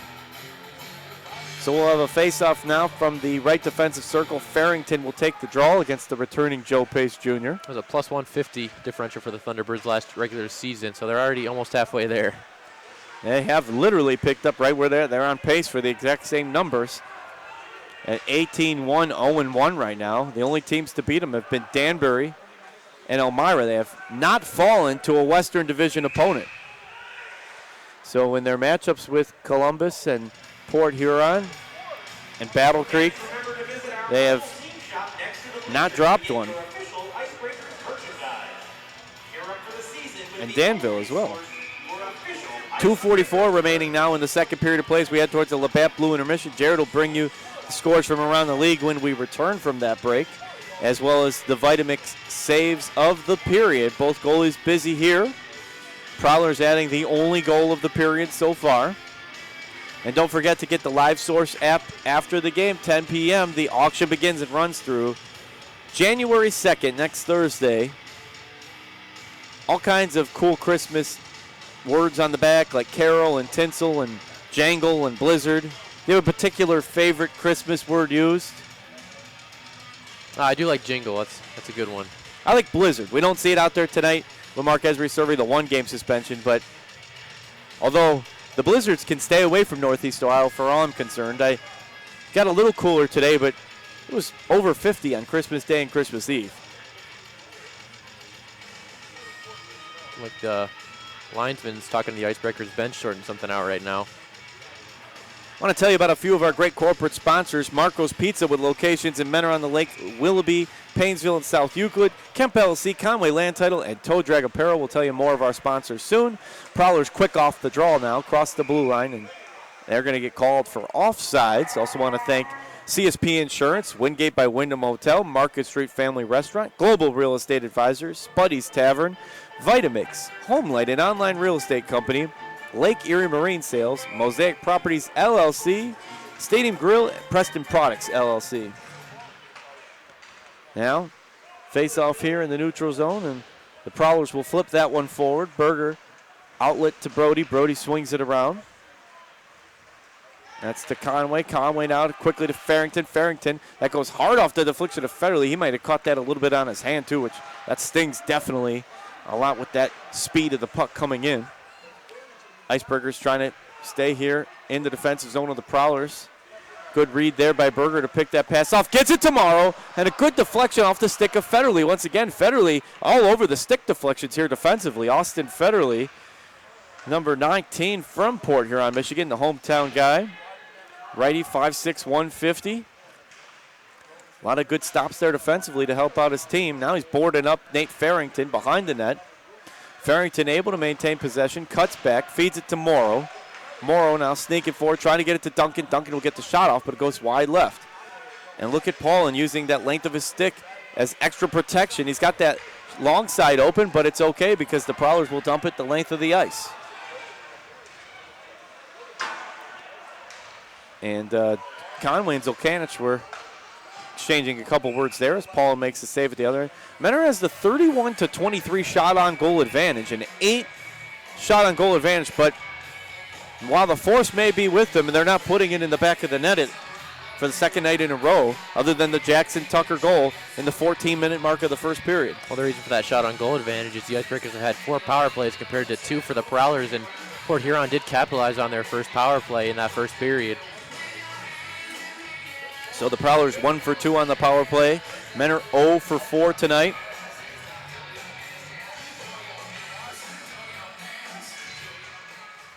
Now, face off for the right defensive circle. Port Huron will regain possession. Matt Graham feeds that forward.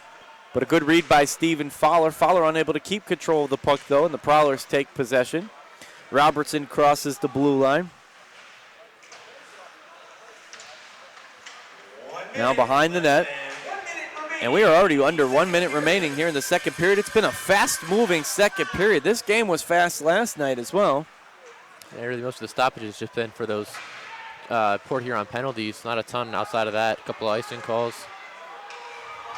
Menor has possession here. Tim Perks stick handles past his man. Was looking for the deflection with Stephen Fowler, unable to get it back in. 35 seconds left. Here come the Prowlers. Robinson crosses center ice. Robertson gets it back from the circle. Winds up. Bounces into the safety net with 28.9 seconds remaining. Going back to Perks on that break, maybe just one too many passes. Should have just ripped it on Paul, and can't get too cute with it, especially when you're struggling offensively. I think one word to describe the offense, it hasn't been bad, but I think one of the words for the Icebreakers would be tentative. And you see it there, trying to get the perfect shot since they're not scoring much in this Port Huron series. Obviously only one goal in the 2 games so far, but sometimes if you spend your time looking for the perfect shot, you pass up a few along the way. And last night after the game, Ian Duncan was saying he really didn't think his team shot the puck as much as it should have. Even though they had those 37 shots, he thought they passed up some good ones. Parsons deflection and the rebound. Justin Portillo will put it in. And he is pumped about that one as he bangs on the glass in front of an unhappy Fanatic section. The hard shot, and he was in the perfect place for the rebound, and that is a tough one to swallow in the final 22 seconds of the second period. Prowlers take a 3-1 lead. Yeah, that one definitely hurt to the Icebreakers. That 2-goal lead looks huge with Paulin in the other net. They always say a 2-goal lead's the most dangerous one in hockey, but when Paulin's been in the net and Icebreakers struggling to get it down there and get pucks on net, and I think these are the toughest ones. When you give up a goal in the final 30 seconds or a minute of a period, those are tough to shake off. You get a chance with the intermission coming close, so that's the only good thing. You reset, you refocus, and you put that one past you short-term memory. Portillo with his 4th goal in as many games against the Icebreakers. And Giuliano and Strack credited on the double assist. Giuliano picks up his 3rd point. He's been in on all of the 3 scores for the Prowlers tonight. And Portillo, you mentioned he does good against Menor, and there he does again. Going to be a hooking call against Portillo here with 6.2 seconds left in the second period, but really hasn't mattered. That Port Huron penalty kill has been so dominant throughout the weekend. And even the 4-minute one. So now 6.2 seconds left, barring an Icebreaker goal in the final 6.2 seconds. The good thing for Coach Ian Duncan is he will be able to tell his team to put that past and play the best 20 minutes of hockey they have over this weekend, barring the Thursday game, the win over the Hat-Tricks. And you'll have most of the 2 minutes of the Lake Health power play. Again, a big thank you to Lake Health and their athletic trainers Chris Lewis, Rashawn Bailey, Cassie Mann, and Malia Harwood for providing medical staff athletic training throughout tonight's game and the entire season. 2 seconds left now on the clock. It'll be interesting to see next weekend. Port Huron is taking on Delaware. That's going to be on home ice for the Prowlers. Thunder been playing well, but it's going to be good to see 2 hot teams going at it. So the Prowlers and Thunder, that'll be next weekend. It'll be Dashers and Icebreakers. Icebreakers on a little bit of a Western Division kick here, as 2 with the Prowlers and 3 with the Dashers. Time will expire as we will go to the second intermission with the score, Port Huron 3 and Menor 1. And they were outscored 2-0 in the second period. Wade scored on the feed from behind the net by Jonathan Giuliano, and Portillo picked up his 1st point, and Giuliano his 2nd with 17-17 remaining, and not until 22.9 seconds left. The Prowlers add another one from Portillo, from Giuliano, and Strack, 3-1. It'll be an interesting 3rd period for Menor, and we'll see what Coach Duncan's squad does. Yeah, and you mentioned that Western Division swing. They don't play a divisional opponent again until February 21st against Elmira at home. It's a 2-game series, but here tonight it's going to be really tough to overcome this 2-goal deficit, but getting nearly went on that power play. Breaking their power play struggles would be a great way to start. And you still got to play good against those Western Division. You don't know which games are going to be the ones that will decide the playoff seeding later in April. 4 of the 5 teams will make it, but that seeding is always important. We're going to take a break. Keep it right here on YouTube.com.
Welcome back here to Menor Ice Arena as we get set for the third period of play where the Prowlers have a 3-1 lead, and Jared is going to take a look at the out-of-town scoreboard. It's like Carolina, they have a 3-0 lead on Battle Creek, but the story of the game has been Jake Mullen. Right now, the Thunderbirds, it's almost comical right now. They're out shooting the Rumblebees by a 70-7 margin. 70-7. The shot's on goal right now. 70-7. Right now, Mullen, 67 saves midway through the third period. That's incredible. I mean, you can't ask for anything else out of your How many did goaltender. Eisenhower end up with last night? He had to be right up there. Yeah, so 67 saves on 70 shots tonight for Mullen. We'll take a look back to see what Eisenhower had last night in that 5-2 That's the Thunderbirds toughest win. job in the whole hockey is the Rumblebees goaltending. So Eisenhower had a 61 save performance last night on 66 shots at a .924 save percentage. So again, you can't ask for much more out of him. Do you think any other goalie with that many quality shots coming at you, are you going to do much better?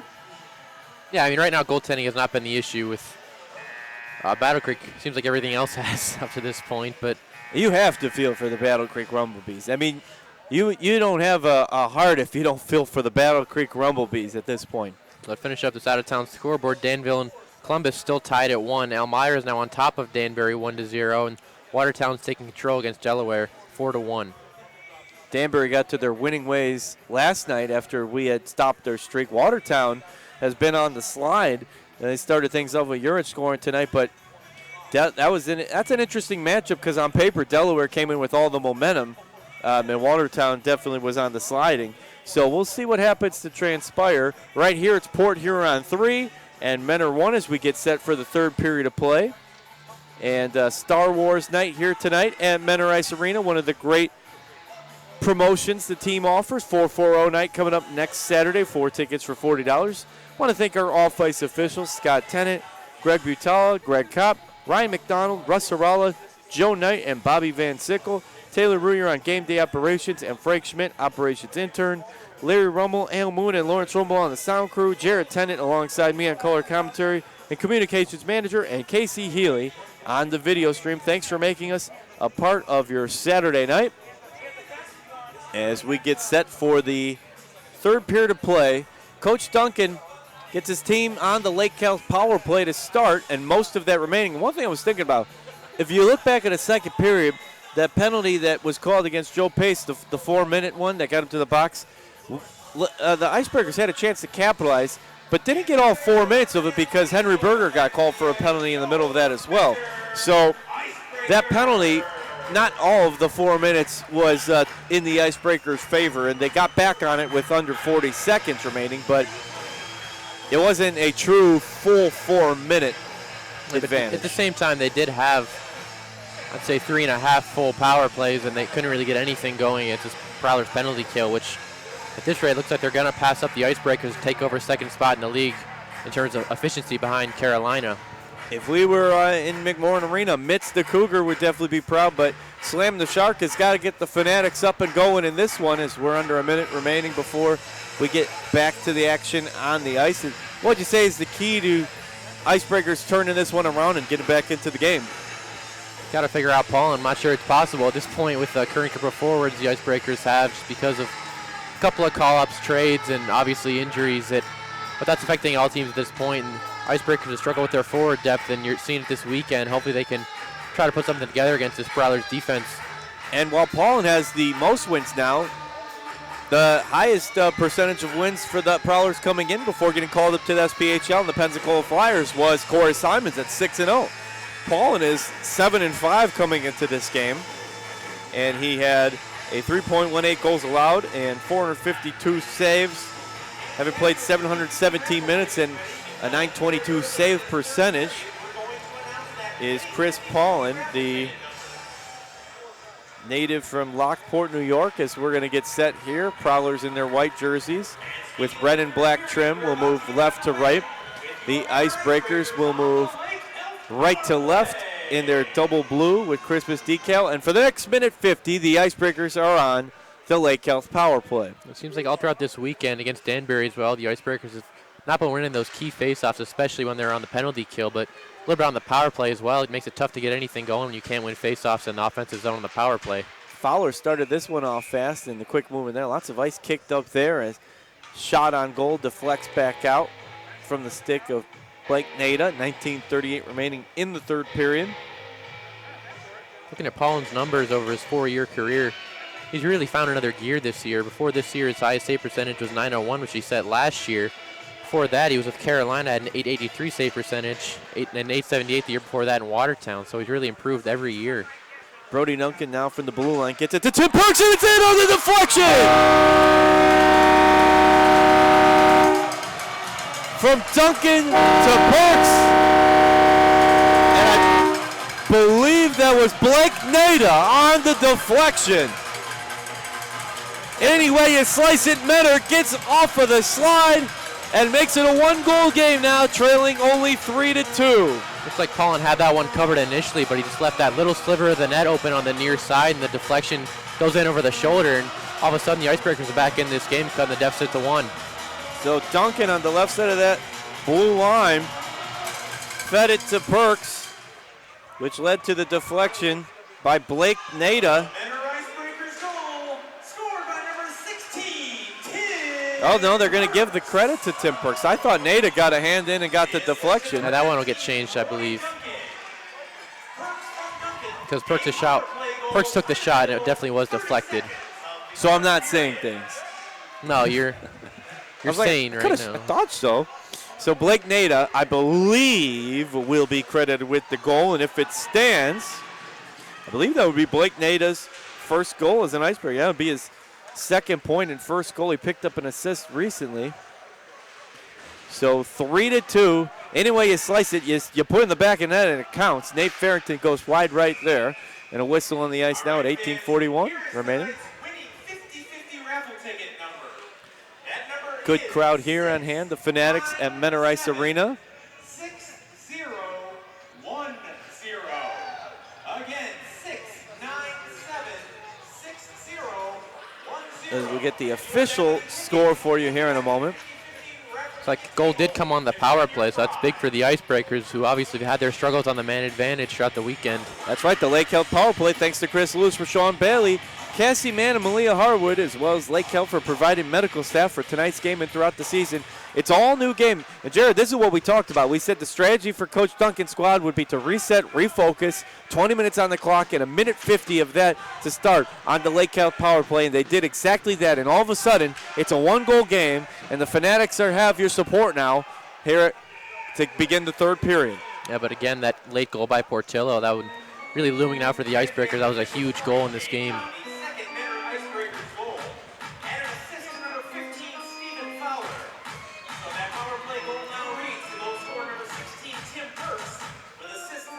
So again, that official scoring on the Icebreakers goal. They added an assist to Stephen Fowler, but still have not changed to Blake Nada, but that probably will change after the game.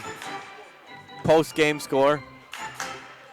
We'll see what happens. Well, right now, anyway, you cut it. It's 18-23 and 3-2. The Prowlers with the lead. Wind-up shot there gets deflected by Joe Pace Jr. and sent the lane to the ice. That'll draw the whistle. 36-25 shot on goal advantage. And your saves brought to you by Vitamix, fueling you from practice to game day with the Vitamix Splendors. There have been a lot of great saves in this one, as 22 saves for Rodebush and 34 for Chris Paulin. Another strong effort. Rodebush not having his best night statistically, but he's played well overall. Had a 40-plus save night last night. Federally will slap that one off the far boards. Being an interesting conclusion, and now that the game is closer, we'll see if any of the physicality returns from the end of last night. The third period kind of escalated, and as time ticked off, the two teams got a little bit in each other's faces. Robertson has this one at center ice. Stick handles past his man, feeds it up to Graham. Graham left circle, and the low save made there in the right corner by, and what did I just say, Jared? Rodebush with the save, but what did I just say about the, could you see more physicality in a close game here in the third period with bad blood stemming over from yesterday? Yeah, Nippert's wanted to go with somebody all weekend, but the Icebreakers just really right now don't have a ton of big bodies that can go with guys like that. So 17:35 remaining here in the third period of play.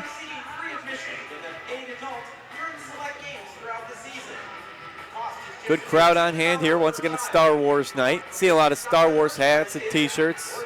Saw a couple unique area hockey jerseys, the Youngstown Phantoms. I think it was their Star Wars jerseys those two fans had in front of us. And Nippert is going to go to the box for this one. Not sure I agree with the call personally. I think he was just trying to get somebody to go with him, but officials want to keep this game under control. So Nippert discussing things with the officiating crew, but that'll put the Icebreakers on the Lake Health power play. We'd like to thank Lake Health for providing medical staff for tonight's game, as well as training facilities for our players to use all season long. The Live Healthy Fitness Center and the Brunner St. Dietrich Wellness Campus right here in Mentor. You'll enjoy convenient hours, state-of-the-art exercise equipment, and a friendly, experienced staff. The membership offers everything you need to help you reach and meet and surpass your health and fitness goals. So I believe that's the 6th power play of the evening. These Icebreakers 1 for 5 right now on the power play. I mean, unsportsmanlike on Nippert. So the next minute 52, the Icebreakers are on the Lake Health power play. Fowler surveying his option in his first game returning from injury. Now from the bottom of the circle to Berger, back to Fowler. They want the quick shot, so they're passing it back and forth to see who's going to get it. No one was able to, and now that one gets dumped down and all the way into the defensive zone of Mentor. I thought Fowler should have taken one of those shots when he got the pass from his defenseman. Second period from that same circle on the other side, he had those same looks. I think he would have got an even better one right there. Now in that far corner, Brody Duncan behind the net. Minute 6 left in the Lake Health power play. Thanks again for making us a part of your Saturday night. The quick feed to Berger, wide up turn shoot, and the net comes off. A little bit of a collision down there. 3-2, Icebreakers in the lead. On a full slate of action in the FPHL. 56 seconds left in that power play. We'll see if the Icebreakers can get anything going and try to tie this game up. Top draw man and Captain Nate Farrington feed that one back. Gets away from his man, Tim Perks, and Dalton Jay sped right through that. Little miscommunication there by the Icebreakers. And the Icebreakers have seen Jay's speed throughout the weekend. He shows it off there. Now Icebreakers working into the defensive zone. Good feed from Conway. Conway wind-up shot goes to look for deflection to Nate Farrington. And a whistle on the ice again, and hey, the net came off. That might have been all right. Excuse anybody, but that net came off pretty easily that time, and there was no Icebreakers around it. You gotta love those nets. So 16:04 remaining here in the third period of play. 30 seconds left in the Lake Health power play. It'll be Farrington and Zulkanich that'll take the draw from the left defensive circle closest Paulin. Now back to Alfonso Diaz, the Pembroke Pines, Florida native. Right circle, Perks wind up Farrington wide left. Morrow tries to tap it in left corner. Declan Conway now behind the net. Morrow takes a spill to the ice. Icebreakers looking for that penalty call, and they're not going to get it that time. And the seconds waning here. 5 seconds in the power play. 2-1. And as they barely cross into the neutral zone, the Prowlers have now held the Icebreakers for 1 for 6 on the power play tonight. 38-25 shot on goal advantage for Mentor, plus 13, but plus 1 on the scoreboard. It's Prowlers 3 and Icebreakers 2. Shot goes wide left from Tim Perks. Isaiah Crawford and Morrow were flanking in left and right for the rebound. Now Perks chips it forward. Perks has been a good part of the offense tonight, centering that line. Now, Crawford had a chance from the slot, but he took too long, and Brian Parsons steals it from him. Portillo at the other end from the right circle. Wind up in the glove, saving. The net has come off. Portillo celebrating. Couldn't tell if that puck went in, but Portillo certainly thought it did. We'll wait for official confirmation on that one, but the net is well out of place now. The Greta is a little bit shaken up. Jordan Brandt, the backup goalie, the righty from Onway, Alberta, Canada. Rodebush looks to be fine, and doesn't look like they've added the goal to the board, but we'll wait to see officially. The referee was quick to wave that one off as Portillo was trying to plead his case.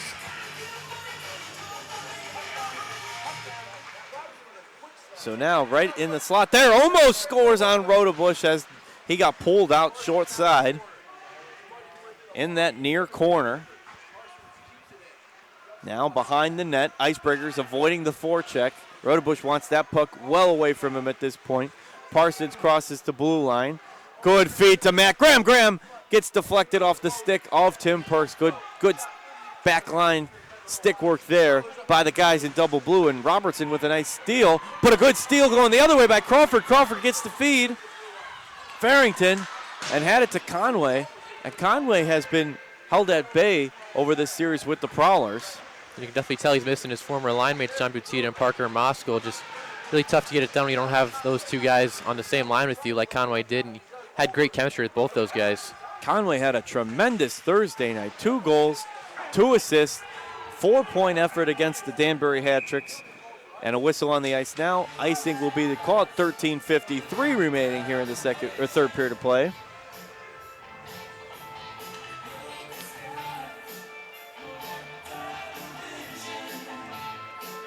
Don't forget, 7-game flex package is a new ticket option this year. All that information on the Mentor Icebreakers website, mentoricebreakers.com, and a first quarter update from Arizona in the PlayStation Fiesta Bowl. It's the Buckeyes 3 and the Clemson Tigers 0. Rodebush makes the low save there. Buckeyes, if they win, will play the winner in the finals next Monday.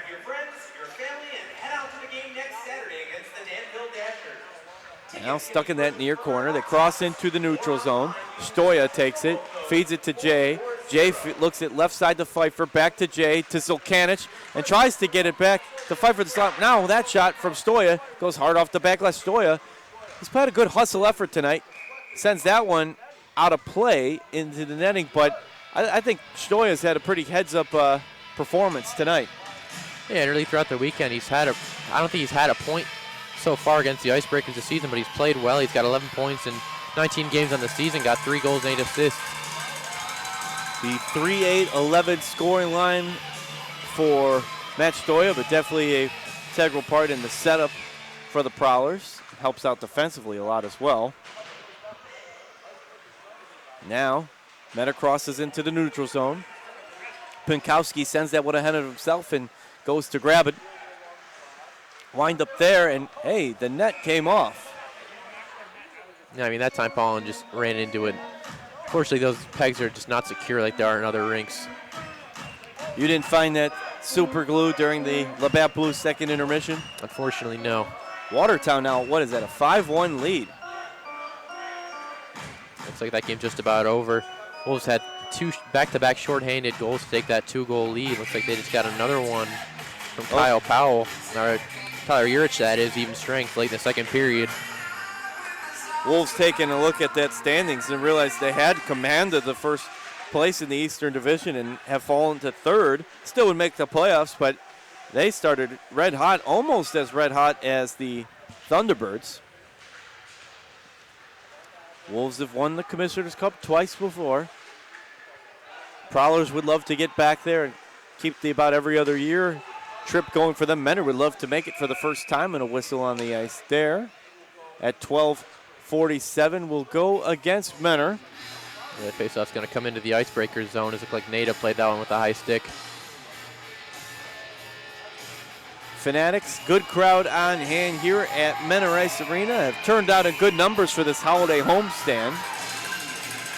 Always a lot of action when we have the auction for the specialty jerseys. The military appreciation jersey auction sold out pretty quickly, and I'm sure the Christmas jersey auction will go just as well. They tried to get it tomorrow on a leading pass, but that one taken by Parsons, who stick handles his way through traffic, but Alex Morrow will take that puck away from him. Now he tries to get the pass out to Farrington, but Federley will get there first. 12:24 remaining here in the third period of play.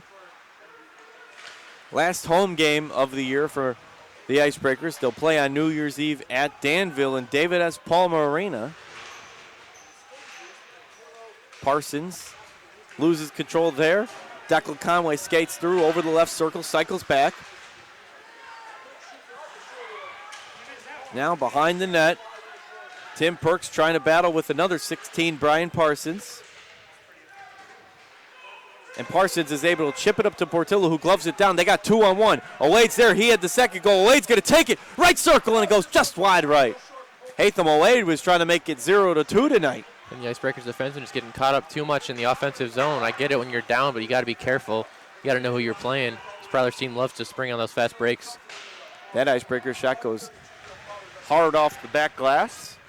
Icebreakers with a 10 shot on goal advantage, 39-29. 1 for 6 on the power play tonight.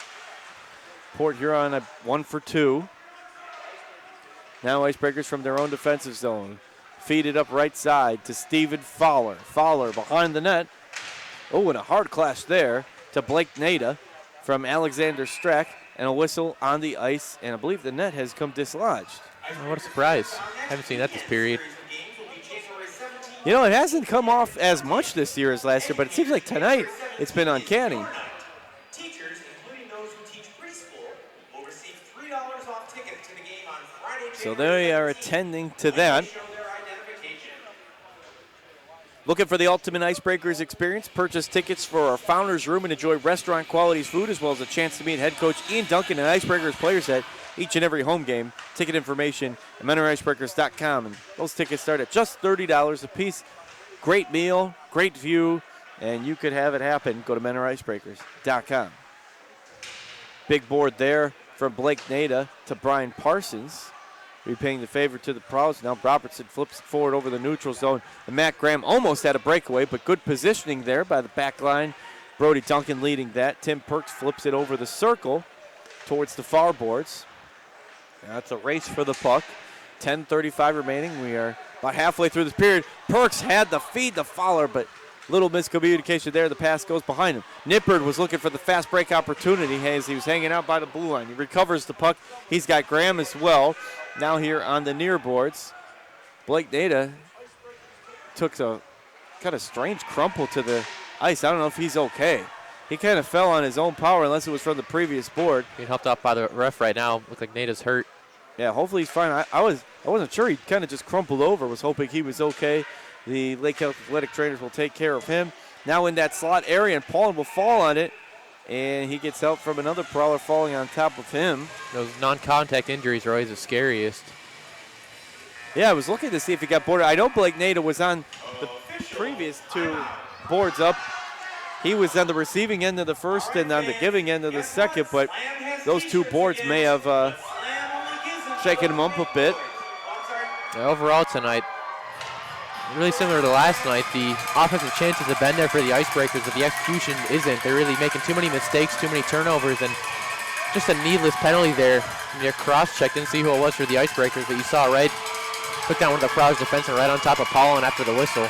And that'll go against Steven Fowler with 9:58 remaining. So the Prowlers will get the 5-on-4 advantage for the next 2 minutes. And with only 9:58 remaining in the third period of play, is not the time when you want to give, well, it's never the time, but you don't want with the clock ticking against you. Icebreakers have done a good job this period. I think a renewed focus and getting that goal, cutting it to a one-goal game. So Fowler's first penalty in his return to the ice tonight. Federley tips that one forward.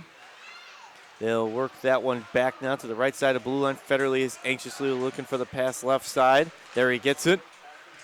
Parsons right side. That pass goes a little ahead of Giuliano. Giuliano trying to swing it.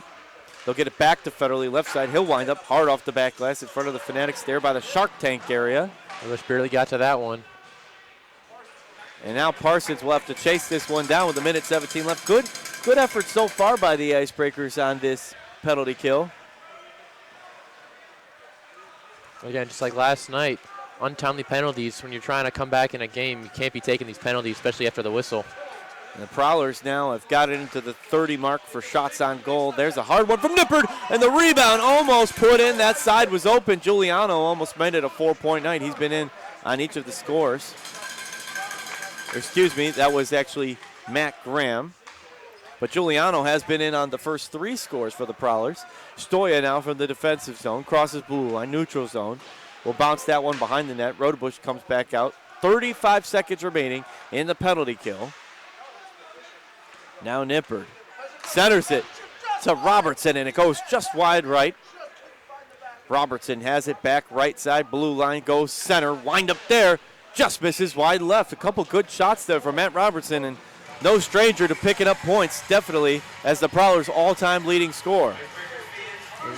You're playing this Port Huron power play unit.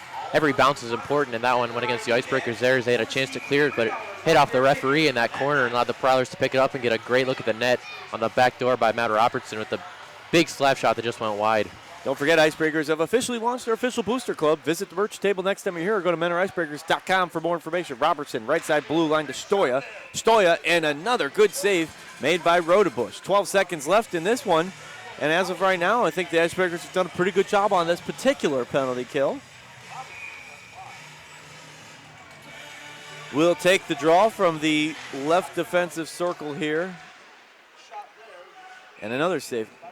Just saw the shots on goal in Carolina, 78-9. That's a final shot on goal margin for the 4-0 Thunderbirds win. Thunderbirds pick up their 19th win, Battle Creek their 24th loss. And you got to think as they head into the 2020 part of the season that some sort of maneuvers for the roster have to be made. The only team that didn't get an expansion draft.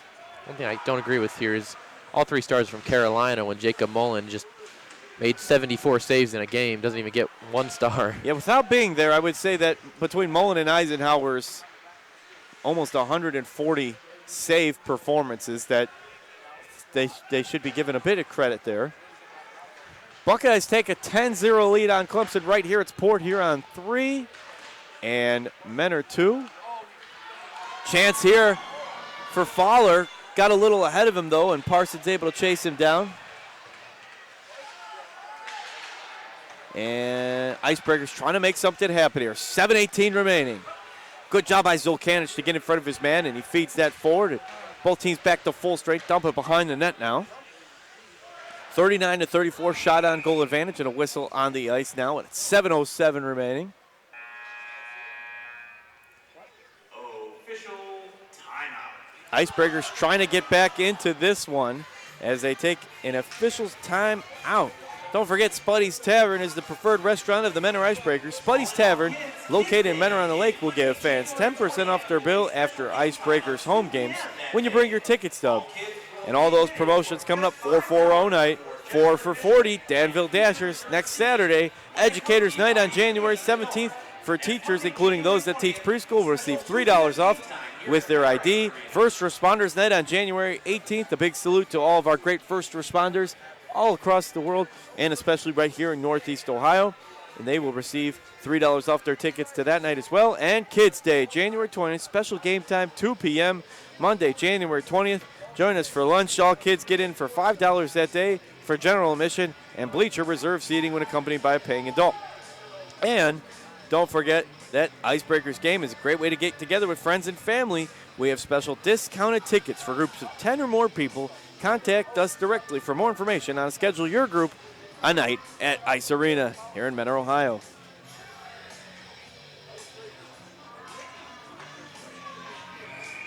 So we'll do the draw here from the right defensive circle. It'll be Giuliano for the Prowlers. In a 3-2 game, Icebreakers come away with this one. Quick feed outlet to Jackson Tucker, who scored the first goal. Tries to get it to Perks, but that pass goes behind him. Getting right idea, just poor execution. Passes well behind Perks. Now Prowlers here at the other end. Portillo has had a good night for Port Huron with a couple of points. That one goes off of Rodebush's skate and actually went right to Gregorich, but just went past him. Fowler will come away with the puck and dump it behind the net now.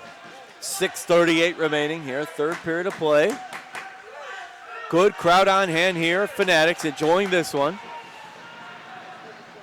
Declan Conway has his man Fowler there. He had a little space from Federley. He couldn't get it to him, and now Port Huron will dump it into neutral zone. Brody Duncan's picking up speed, crosses that blue line, skates past the left circle, tries to wind up, gets tangled up with Stoya. A good defensive effort once again from Matt Stoya, but a whistle will be drawn at 6:11. Job by Brody Duncan draws a hooking penalty on Austin Federley, who Looks like he thought that Duncan might have embellished that one a little bit, but either way, he's going to head to the box. So for the 7th time tonight, the Menor Icebreakers are on the Lake Health Power Play.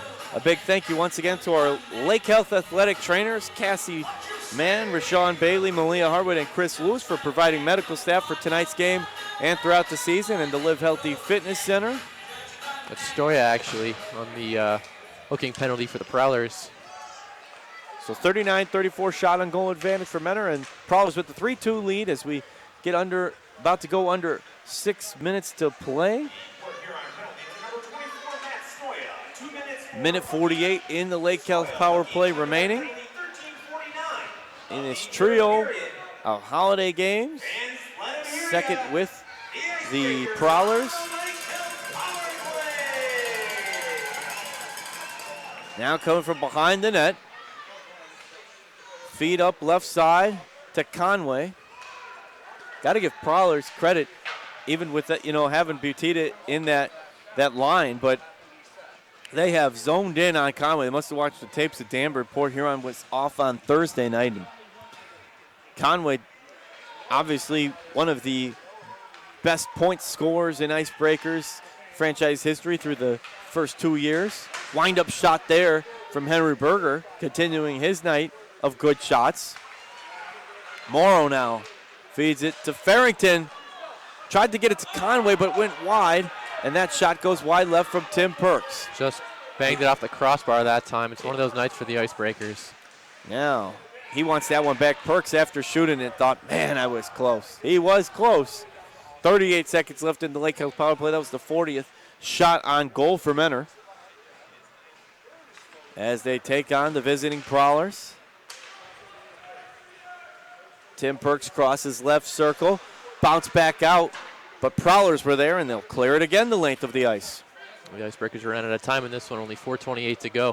And 15 seconds in that power play opportunity. Lost 2-0 last night and trail 3-2 now, definitely in this one. Tim Perks, left circle, drops it back.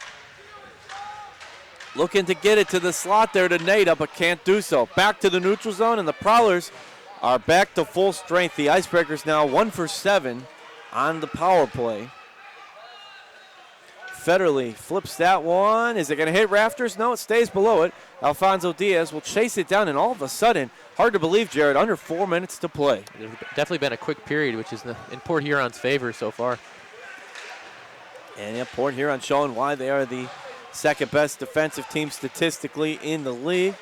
Federley now to Oade, who had an earlier goal. Hatham Oade winds up and goes wide right off the pad there of Paul, and hard hit there to Hatham Oade from Blake. Blake Nada has been involved in some big-time collisions up against the glass tonight. And he's cut down on the penalties, but overall he's been a great physical addition to the Icebreakers lineup. And now a whistle on this. Well, I guess that answers the question. If Blake's okay from it, he earlier went to the bench, got attended to, and came back and still delivering those rock-solid hits.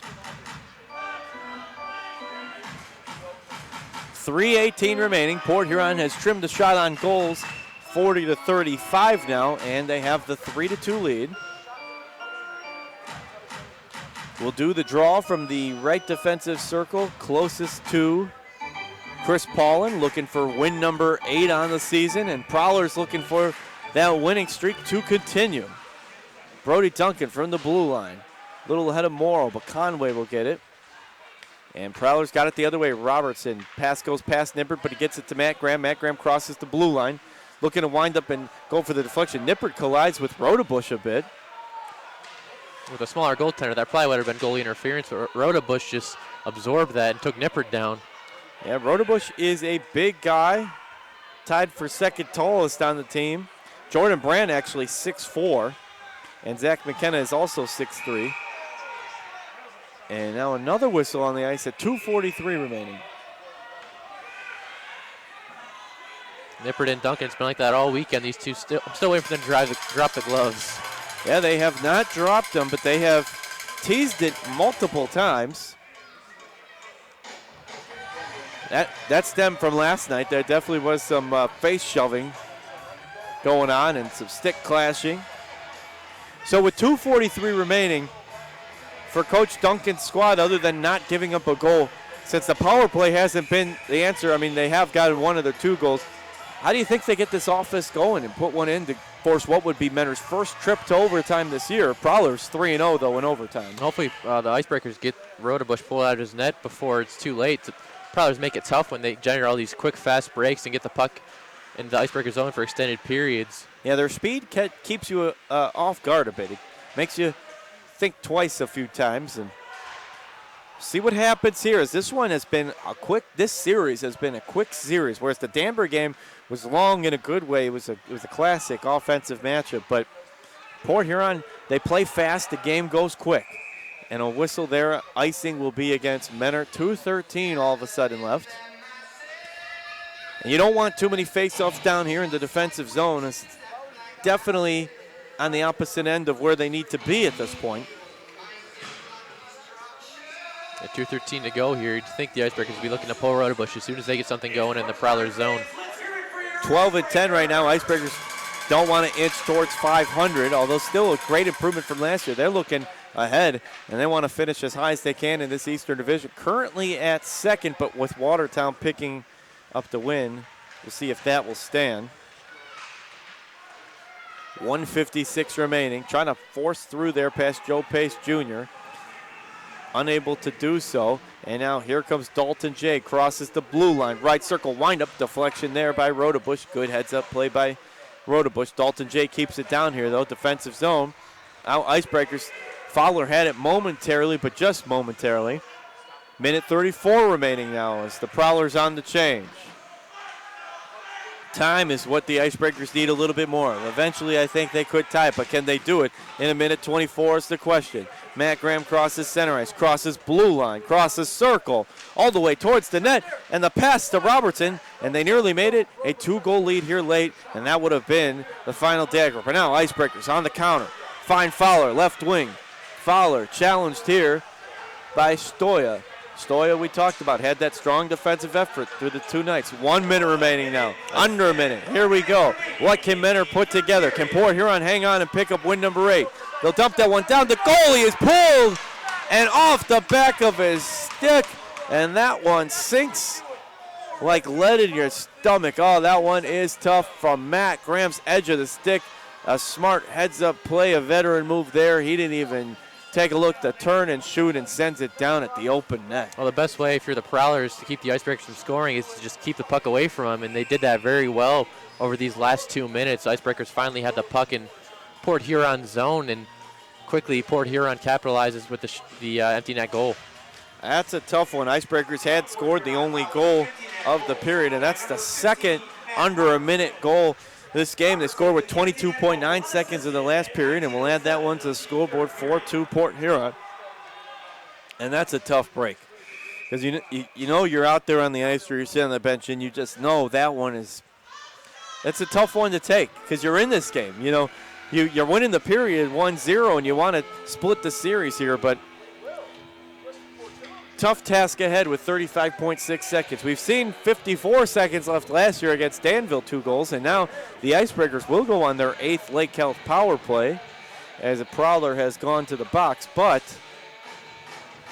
only being 1 for 7 so far on it and only 35.6 seconds left. We'll see what can happen. Port Huron, as Brody Duncan's going to go to the box as well, might be offsetting minors here, at least some 4-on-4 hockey. Yeah, that's what it looks like. Duncan has joined that, so no Lake Health power play and 4-on-4 hockey coming up now. 2 minutes on the clock, but obviously only 35.6 seconds left. But Port Huron is too good of a team for the Icebreakers to not play a complete game, and they didn't show up in that second period here tonight. They outshot Port Huron 22-12. That's because they had 3 power plays.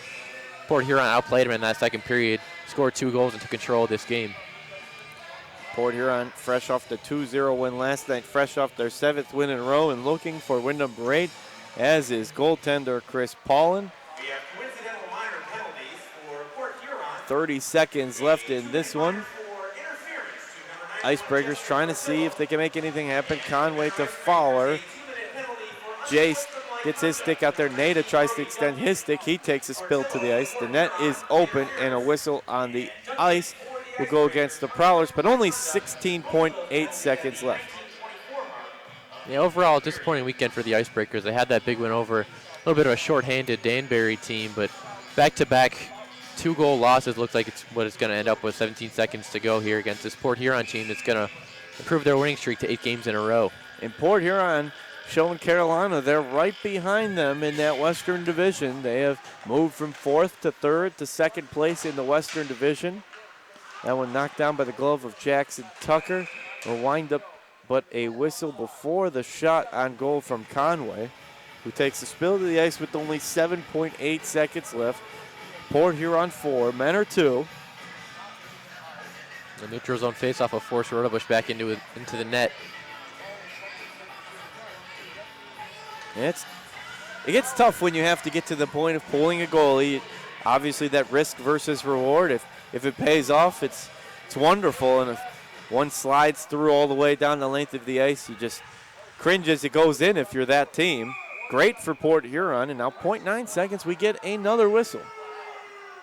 At the end of the day, 2 goals in 2 games just isn't going to be enough against a team that has guys like Matt Graham, Matt Robertson, Zach Sokanich, and a bunch of other supporting players like Justin Portillo and Federley playing well against the Icebreakers. Yeah, Federley is a guy, you don't see him as much in the scoring line. Still with 5'8", 13, nothing to be ashamed of or shabby, but he had so much speed down there as well.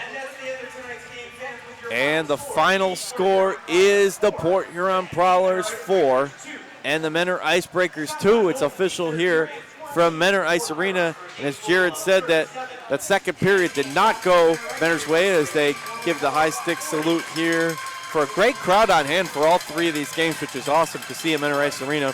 Brody Duncan from the left side of the blue line fed it to Perks. Did we ever get official confirmation if Blake Nada got credited on that one or not yet? No official changes yet, but usually those things are sorted out after the game. But I do enjoy, despite the 2 Icebreakers losses, that Prowler's celebration is a little bit unique there. That little jumping up and down. All the players going together in a circle and jump up and down with their sticks in the air. They seem like they have some fun on that team. Of course, Joe Pace Jr. had the theatrics in the box, providing some humor as well. But Brody Duncan set that play up to Perks, Fowler and Nate in as well, 19-24 in. And kind of a strange third period as the Icebreakers had a good period. They score in the first minute. Prowler score in the last minute as Matt Graham, 52.3 seconds to turn and shoot on the open net. 4-2, so not just with the series with the Prowlers, the sweep going to Port Huron, credit to them on the 8-game win streak, but what do you make away from this holiday trio of games, starting back with Danbury on Thursday? The good thing is it's not the end of the world. Obviously, the defense has played pretty well this weekend against some really good scorers on that Port Huron front line. But the offensive effort obviously needs to improve. They need to get some more production out of their forwards, that not named Declan Conway, especially with losing John Buttigieg. They need some more guys to step up, and hopefully as everybody gets healthy and comes off suspension and injury, they can start to get something going. It'll be an interesting week of practice as the Icebreakers headed to the holiday week and try to sort that all out and figure out who will be the next people to step up on that scoring. They'll get Mark Esri back. It's good to have Stephen Fowler back. I'm guessing that Yuri Pashtuka will be making his debut soon enough for the Icebreakers. Make sure you take a listen to that Danville broadcast on Friday night, and then we'll have it for you on Saturday night on 440 night. But until next time, we'll see you all later.